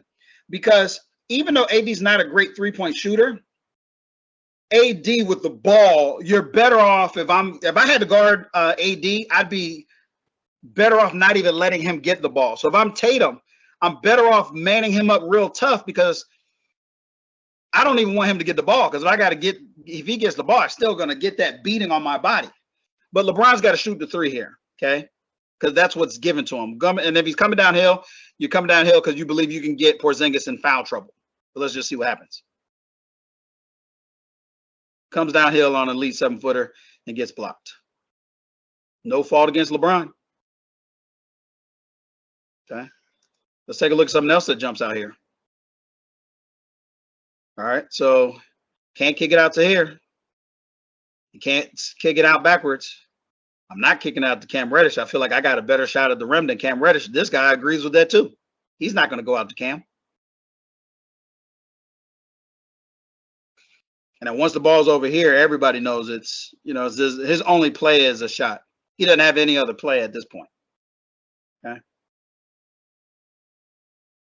So again, the score is not 12-0 just because we just kind of came out a little sluggish. Like all of these actions are great. It's just there's a 7-footer. In this game, there's a 7-footer sitting at the rim, and he's an elite defender. And every other athlete on that court, elite. Not only elite, they're elite and high IQ guys. Okay? It's like the Lakers are playing, the Lakers aren't even playing checkers. The Lakers are playing wiffle ball, and the Celtics are playing chess. So the Lakers are playing wiffle ball. They're not even in the same sport. We're not even playing. This is not even basketball right here. It's not even basketball. Because meet me at the rim is like if I was to say, hey, let's play a horse. Like it's not a real basketball game. This is not a real basketball game right here, gang.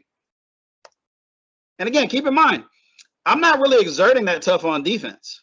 Because pretty much everything's going through these jokers here. And I just don't have to really exert that much. All right, let's keep watching. So they get the rebound. Take it back out.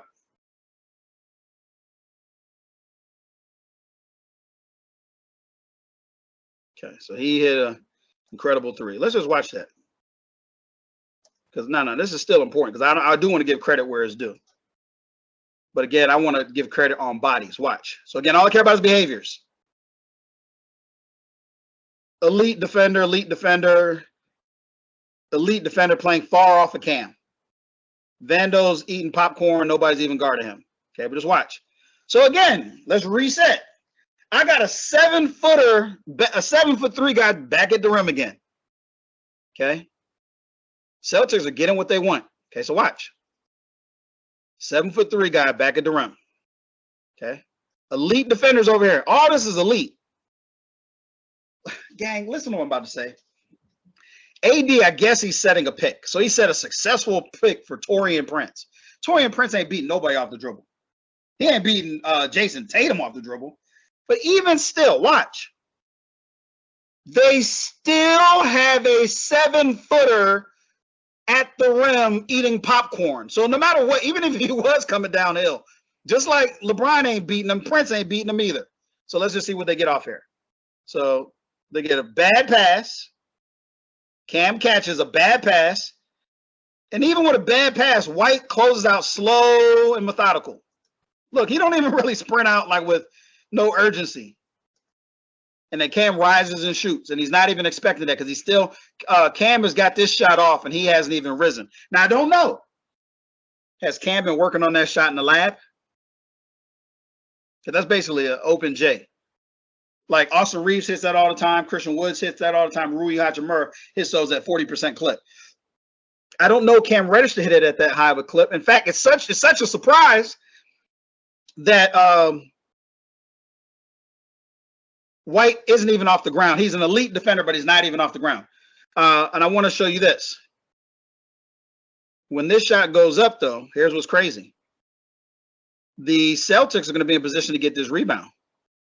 Because, again, they got a 7-footer chilling at the rim, eating a hot dog. Okay. All right, so we get good three. And that, like I said, was not a great play. It just, he hit a shot. And in fact, I would have liked a better, higher percentage guy there shooting that shot. I just think it was luck that it went in. It was a bad pass.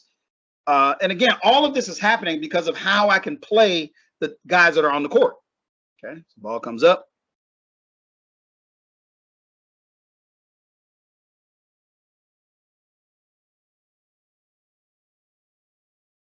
Oh, they can switch everything. They can switch everything. He about to eat. This is chicken noodle soup for him. That's chicken noodle soup. But they can switch everything. Why would I want to switch some little guy? Again, let me say this to you. Not to say it makes a big difference, but what if that was Christian Wood? That's a little bit more length. Maybe that would make a difference. I don't know. All right. Okay, so watch this, gang. Watch this. So watch. Porzingis is just running back to where he's been playing all game, 7-footer at the rim. He sees a small guy here. But at the end of the day, remember what I've been saying. He does have Cam, so he should be able to make a play on Cam. Imagine if Cam's Christian Wood. Imagine if Cam is Rui Hachimura. Now, even Cam, you're not going to throw in your D-Lows and your Austin Reeves in that particular position because they're not going to really finish that with that type of force that could maybe finish at the rim. But I'll say this. These guys have all committed here to LeBron.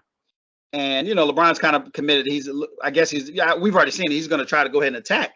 But if this is Christian Wood, he finishes that at the rim. If this is Rui Hachimura, I think he finishes that at the rim as well. So let's just see what we got. He comes down. He forces it up. Tough shot. Nothing happens. We're going back the other way. Downhill. Easy bucket. Should have been an easy bucket, if you want to be honest. Okay. Should have been an easy bucket there. Okay. Should have been an easy bucket.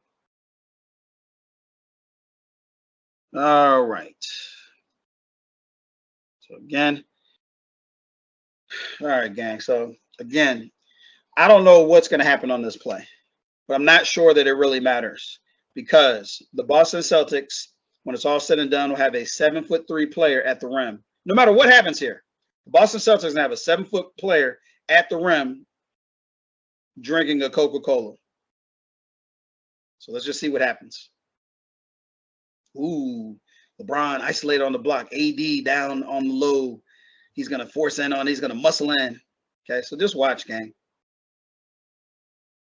I'm sorry. I was so focused on LeBron, I forgot that the 7-footer walked over there to help out. So watch. Okay. There comes the 7-footer. There he goes. There he goes. Ooh, ooh, ooh. Ooh, look at that. So my point is simple, gang. LeBron comes in, yes, 90% of the time, he's going to get that shot. Number one, he's got an elite defender down in his trunk, okay? He's got Drew Holiday, who's got a strong base down in his trunk. and then he's got a 7-footer just lurking, playing free. So yes, in this case, because the 7-footer was really focused on him, his guy gets the rebound. Okay, great. Okay, we kick it out here. And he comes back in here. Porzingis lazily goes out to him and contests his shot. Okay. And there's just nothing to anybody. Again, this is just offense at this point. But again, all of this is difficult. The reason AD can make this play is just because now the 7-footer actually had to play defense. I'm going to say that again. The reason AD is even in position to make this play is because remember our friendly 7-footer that just plays at the rim and just block shots? He actually had to play defense on that play. So now AD has a shot to be able to clean the glass and make a play himself. Oh, interesting how that works. All right, so we come back down. What we got going on over here? Let's see. Okay, Brown doing this, going in his bag. Miss again. Look, there's no better defense. Like that was just a shot by Brown. Like he was going to do, whether that was Christian Woods, whether that was Rui Hachimura, Austin Reeves, he was going to go into his bag and shoot a tough shot. And that's just the shot that he got off. And now we're going the other way. Now LeBron's going to do LeBron-like things. Here's what I mean by that. LeBron has always tried to, get downhill and attack, and that's just been his game for years. But again, it's tough because this 7-footer knows Bron's my guy. Like, I'm not helping on Bron. Whoever's attacking the rim is my guy. So let's just see what happens here. Okay, so it gets downhill, and a foul's called. But again, that let me see here if there could have been a difference. Because remember, Cam is running. So I do want to see, could we have had something different? All right. Right here where we got Cam, a lot of times Rui's really good at this. He streaks down. And I feel like he's a little faster than Cam. And he just plays vertical and gets that dunk right there. So LeBron can get that dunk right there. But other than that, I feel like everything's in good position. But if this is Rui, not even Christian Woods, because he don't seem as fast. But if this is Rui, he does a great job of streaking, filling that lane to get that dunk on a pass. To give LeBron a secondary option. Okay. All right. So again, everything that's coming, gang, is coming from a 40-year-old LeBron. What is he, 38, 39? Coming with force. Everything is coming with force. Everything is taking a lot of effort, a lot of energy, a lot of force. And it's being met with very weak, how can I put it? Very weak but strong defense. Like the Celtics are putting up a very strong defense, but it's not taking anything out of them. They got a 7-footer waiting at the rim in case anything happens. Okay. All right, LeBron hits his shots. All right. Okay.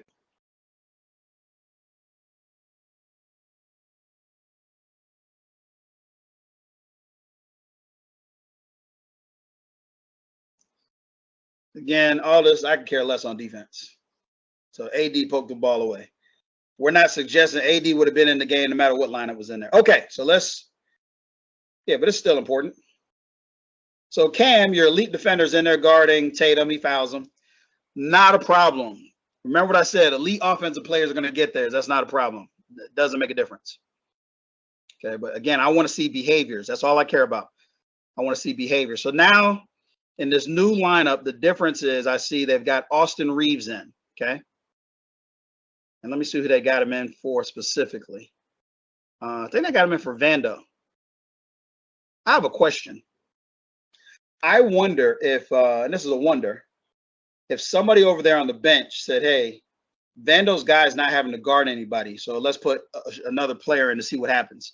But I want to see now, who does Porzingis take now with this lineup in? Let's take a look. Okay.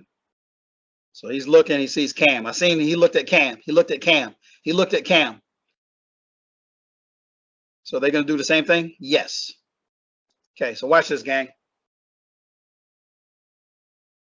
Things really shouldn't get much better because here's why.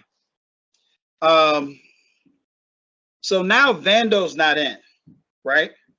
but you're still gonna have a 7-footer chilling at the rim. Now, Austin is a more proficient shooter, so he's the type of guy that can catch and get his shot off quick.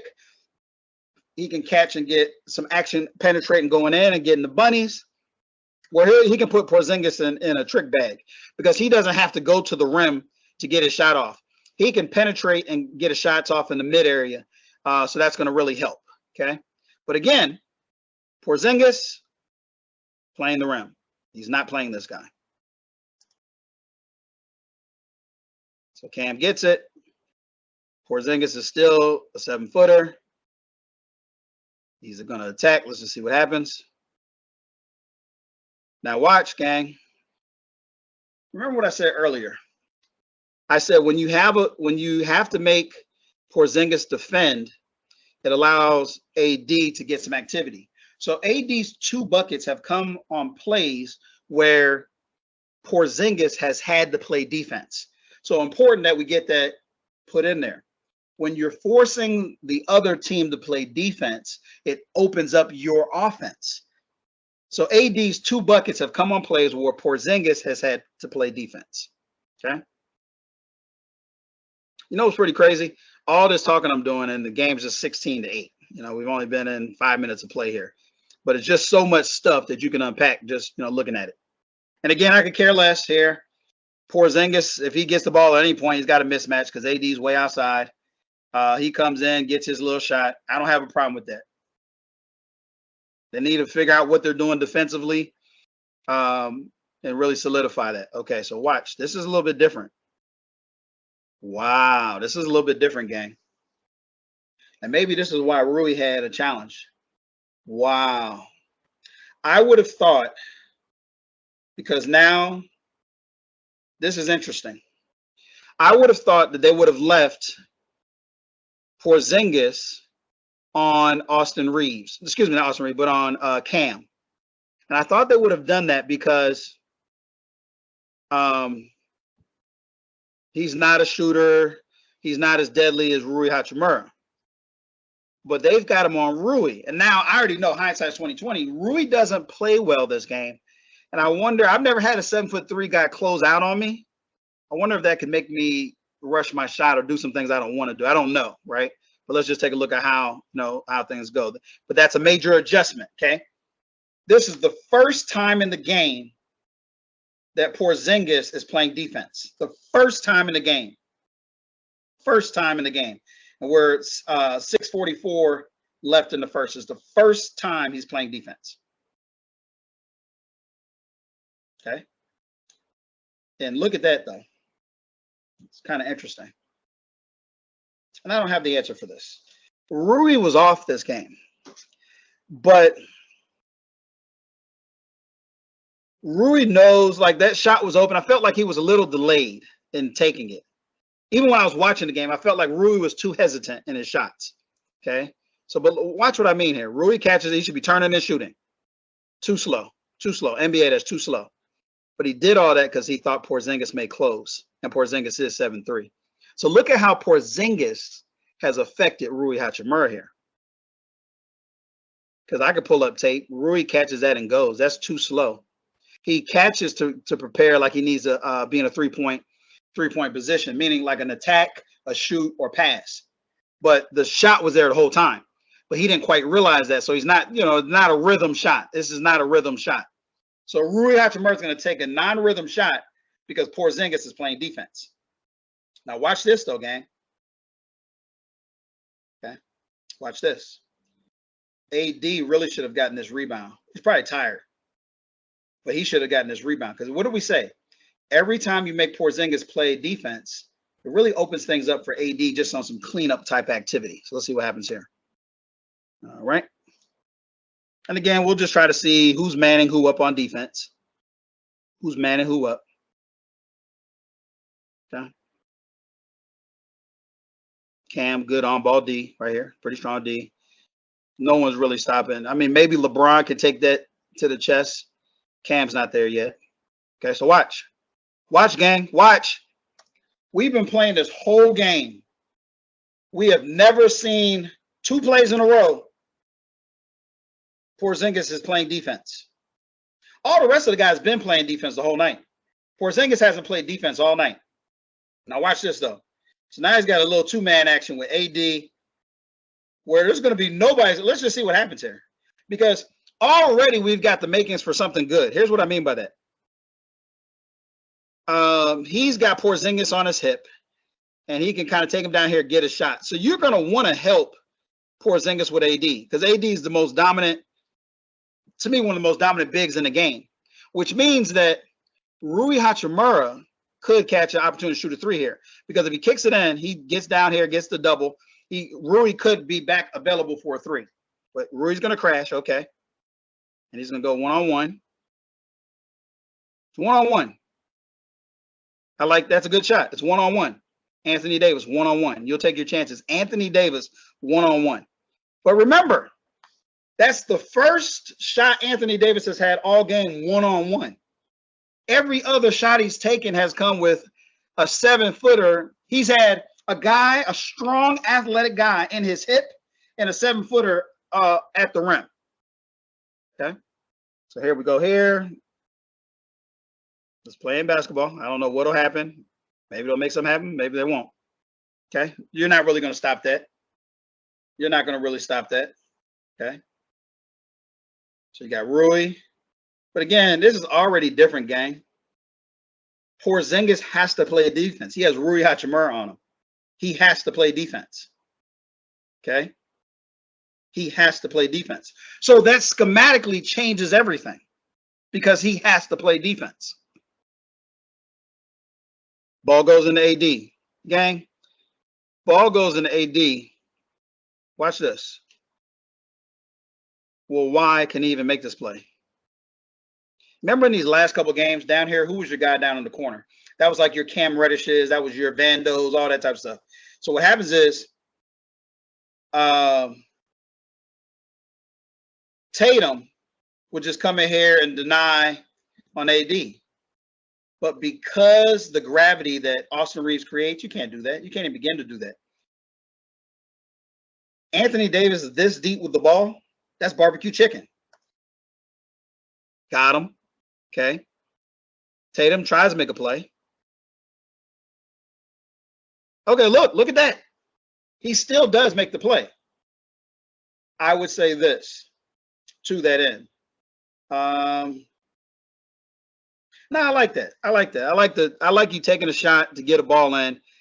Tatum's just an elite defender, because, you know, that play was barely broken up. AD probably should have caught that still, because it's still a good play. It's still a good play. AD's got to just make this catch. Yeah, he's just got to make the catch. But Brown may have held one of his hands so he couldn't bring it back to the other hand. All right, let's look at this. So again, what defensive player is going to slow that down? Oh, if I got Vando in, no one's going to slow that stuff down. Nobody. They're just not playing on the defensive side. Well, now they are. That's not true. They are having to play on the defensive side now. Okay. But that's kind of, to me, maybe transition. Couldn't get set. All right, let's take a look at this here. All right. So Rui sets a screen, and LeBron's just attacking, but LeBron's attacking into action when the play probably should have been to give it to Rui, because he's attacking into two guys. This is a drop coverage, because again, Porzingis they don't want to give up the three to Rui, but they rather give up the three than give up something at the rim. So they're both playing LeBron. So Rui is going to be open here, or should be. Okay, so I mean, it's pretty basic play.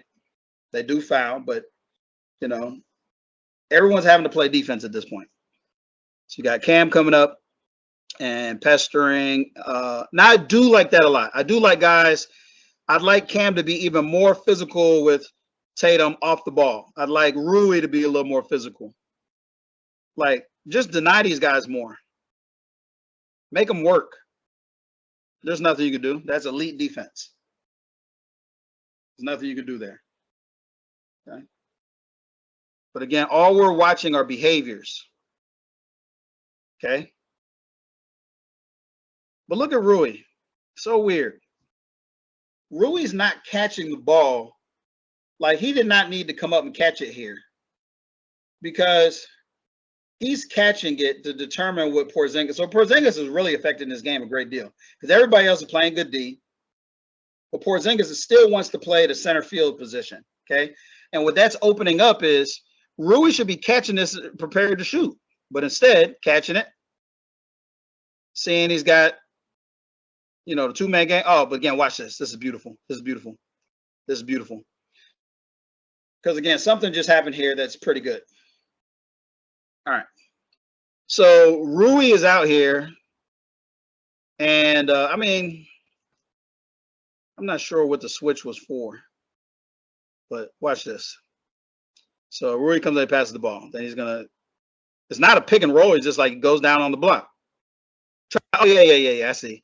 He sets he basically puts himself in position to put Anthony Davis in a difficult, to put Porzingis on his hip. More importantly, though, watch this, gang. This is just incredible. This is incredible. I like my chances with Anthony Davis one-on-one with anyone in the world. And look what he gets. Because you have to respect Rui. You have to respect LeBron, Austin, and who is this over here? Cam. Now, Cam, not so much. But because the action over here, Brown's not going to be able to fully commit to that double, because he just pops back out. So you can show, but look at that lazy finish. Brown is not fully committing to that. And the reason he's not fully committing to that is just because he's got other responsibilities. So AD gets off a good shot. I'll take it. Now we're going the other way. Now, here's where some stuff's kind of weird. The Lakers need to do more of that AD at the rim stuff that everybody else does against them. Because all that happens is all these elite attacking wings get to go downhill with no shot blocking resistance at the rim. Just because whoever AD's guarding, they just pull him out and he goes out there with them. So, that's got to be addressed. All right. Okay, so here, I want you guys to take a look at this game. Very important behavior still. And again, I do like this. When D'Lo comes in for LeBron, because I don't trust Austin Reeves as a generator of offense. I don't. Okay, so I do like him coming in. So here, Austin's great in this pick and roll type action. Great in this, because he gets a guy on his hip. But the problem here is Porzingis is right here. This is where normally Austin Reeves does his dirty work right here. Okay. So let's see what he does. Comes in, kicks out to Rui. Rui's going to shoot that. Now, I like the fact that Rui takes this shot in rhythm much quicker. Okay. He takes this shot much quicker, I think. Let me just take a look. Yeah, I'll take that. Not as quick as I've seen him in the past. I think it's still a little too much hesitation for my liking. He's got to be able to catch. This is the NBA. You got to be in position to catch. That ball should have already been up. The ball should have already been up. All right, long rebound. But again, I'm just looking at behaviors. Okay. Nobody's in the paint. Why? I've got to guard Rui Hachimura. If nothing else, he's going to take that three. Whether or not he's going to make it or not is a different story, but he's going to take that three. Austin Reeves, I got to play up on him. I'm going to get my pick and roll action here. See what we got going on here. So he's going to pick and roll, crosses him up, shoots the three. They called a foul on AD. All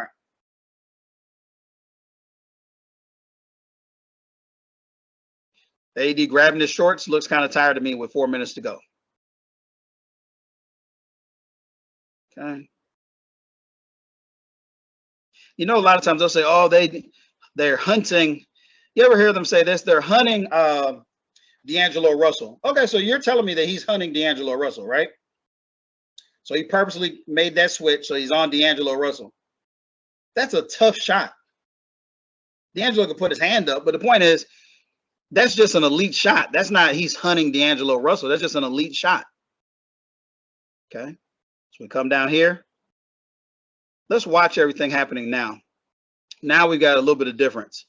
We've got Porzingis guarding AD one-on-one now. Okay. Somehow they ran some type of action for Taurean Prince.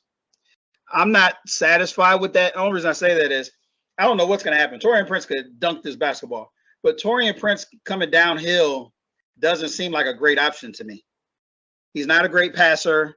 He's not a great finisher at the rim. He's not a great shooter in mid-range. He's just not a great player in this action. So I don't know what will happen in this action, but I'm not really sure I care because you still got Porzingis able to sink. You still got all these guys that are like Prince is not such a strong passer that you believe he can make these passes here. Okay, but let's just see what he does. Woo, surprised me. Take a look at this, gang. Really surprised me. Taurean Prince comes down, draws the triple. AD continues to move towards the rim. You know what? I'm wrong. I don't think he's passing the ball. I think he got blocked. He got blocked. Because look at Porzingis' reaction. So my reaction was correct. But again, remember what I told you, gang. I said, so far we've seen Anthony Davis generate 6 points. He's gotten those 6 points on plays where Porzingis had to play defense. So again, why does Anthony Davis get this point here? Because Porzingis is playing defense, Anthony Davis can finish. You've got to have guys around him that can generate offense that makes things easier for him. It's great. He got 6 easy points. Imagine my confidence, my boost. When I've got 6, he got 6 easy buckets. Not buckets, but points. Like, you got to get AD some easy buckets. All right. Already, I don't know what's going on here, but why is Rui way over here? This is an elite 3-point shooter here. And you got AD right here. Why are you way over here? It's weird. I don't have any clue why Rui Hachimura is right there. Sometimes I see Rui and some guys like always wanted to play like, what's the word I'm looking for? Like they want to play the break. They want to play the fast break, but they don't want to just do their job. You should be out here, further out here. He's too elite for you to be way in there. And I see this way too many times, unless this is some defense I'm not aware of. Because you still got 2 guys to be able to close out here. AD is the only one that needs to close out if help's needed. So let's take a look at what happens. So, like, yeah, Austin's on an island. And that was a good shot. Porzingis wants that shot. But let's watch the defense here, gang. Really? You're not guarding Vando. You're guarding D'Angelo Russell. But watch D'Angelo Russell's behavior here. Why? I don't even know what he's going to do. All right. You're guarding D'Angelo Russell. Look how far away he was. Look at Porzingis. The only reason people are in the middle here is because Rui took this guy down the middle. Why? I'm not sure. Because he knew he was going to shoot. But the point is, this is a great high percentage shot. And it's because you got the right body in here. If this is Vando, he's playing way down there. But because it's D'Angelo Russell, that's a good shot for him. It's a shot he wants to take. Good shot. I'll take it. It's a good shot.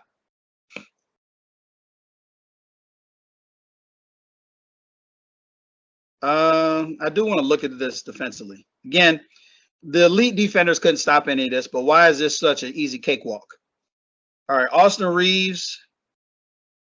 I got 2 problems here.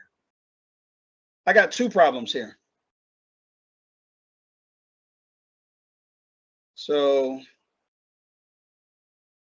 well, yeah, here's the challenge you're going to run into. 1, 2, 3, 4, 5. So D'Angelo Russell is back deep. I just feel like I need a guy back deep. Yes. I would have preferred it to be AD.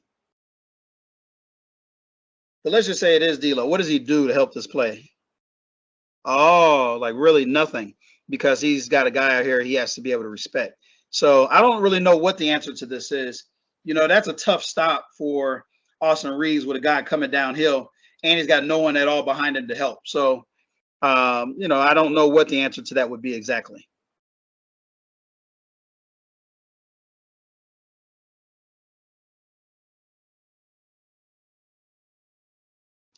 All right. So again, we keep talking about behaviors.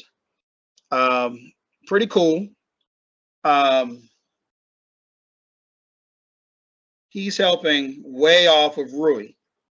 So Rui needs to be mentally prepared to be able to catch and shoot that or attack him. Just punish him. Because even if he closes out on you, whatever he does, just be a big time player to like really abuse him, no matter, make whatever he does wrong. Okay. But again, I like the fact that people have got to play defense. Everybody's playing defense right now. Okay. So AD one-on-one, he's going to get some help, but let's just see if he gets the help. Yeah. AD coming downhill one-on-one. I'm going to take that. And that happens. Why? Because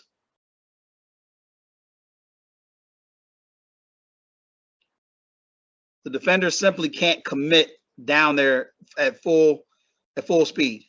See, he never fully committed because still you got Rui Hachimura, a playmaker on the back end. So he never really fully committed. Okay. Let's see what we got going on here now. Defensively, you know how they say, oh, they're going to search out Austin Reeves. Well, Austin,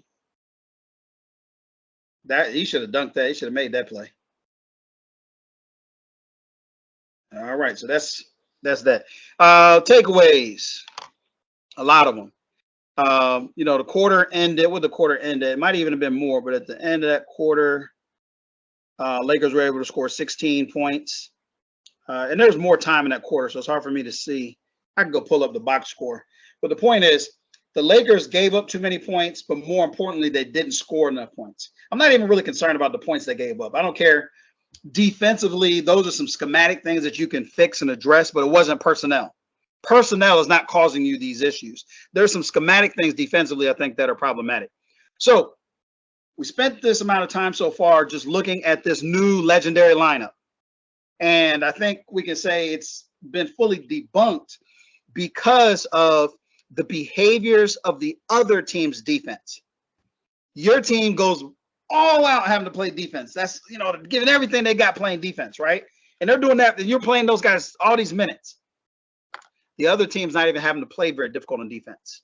And they're able to schematically just destroy you. Both, this is impacting you both offensively and defensively, okay? It's impacting you both offensively and it's actually impacting you defensively. Because on the defensive side, you're, oh, we're going to switch. No, you're not play an anchor down on low and man up and try to do the best that you can. You're not going to out defense people in an offensive league that's been an offensive league for the last 6 years or so. Okay. So what's my solution, right? I've shown you what my issues are with this schematically on the defensive side. Well, let's look at, well, what am I suggesting offensively? So let's go to share this tab. Okay. What am I suggesting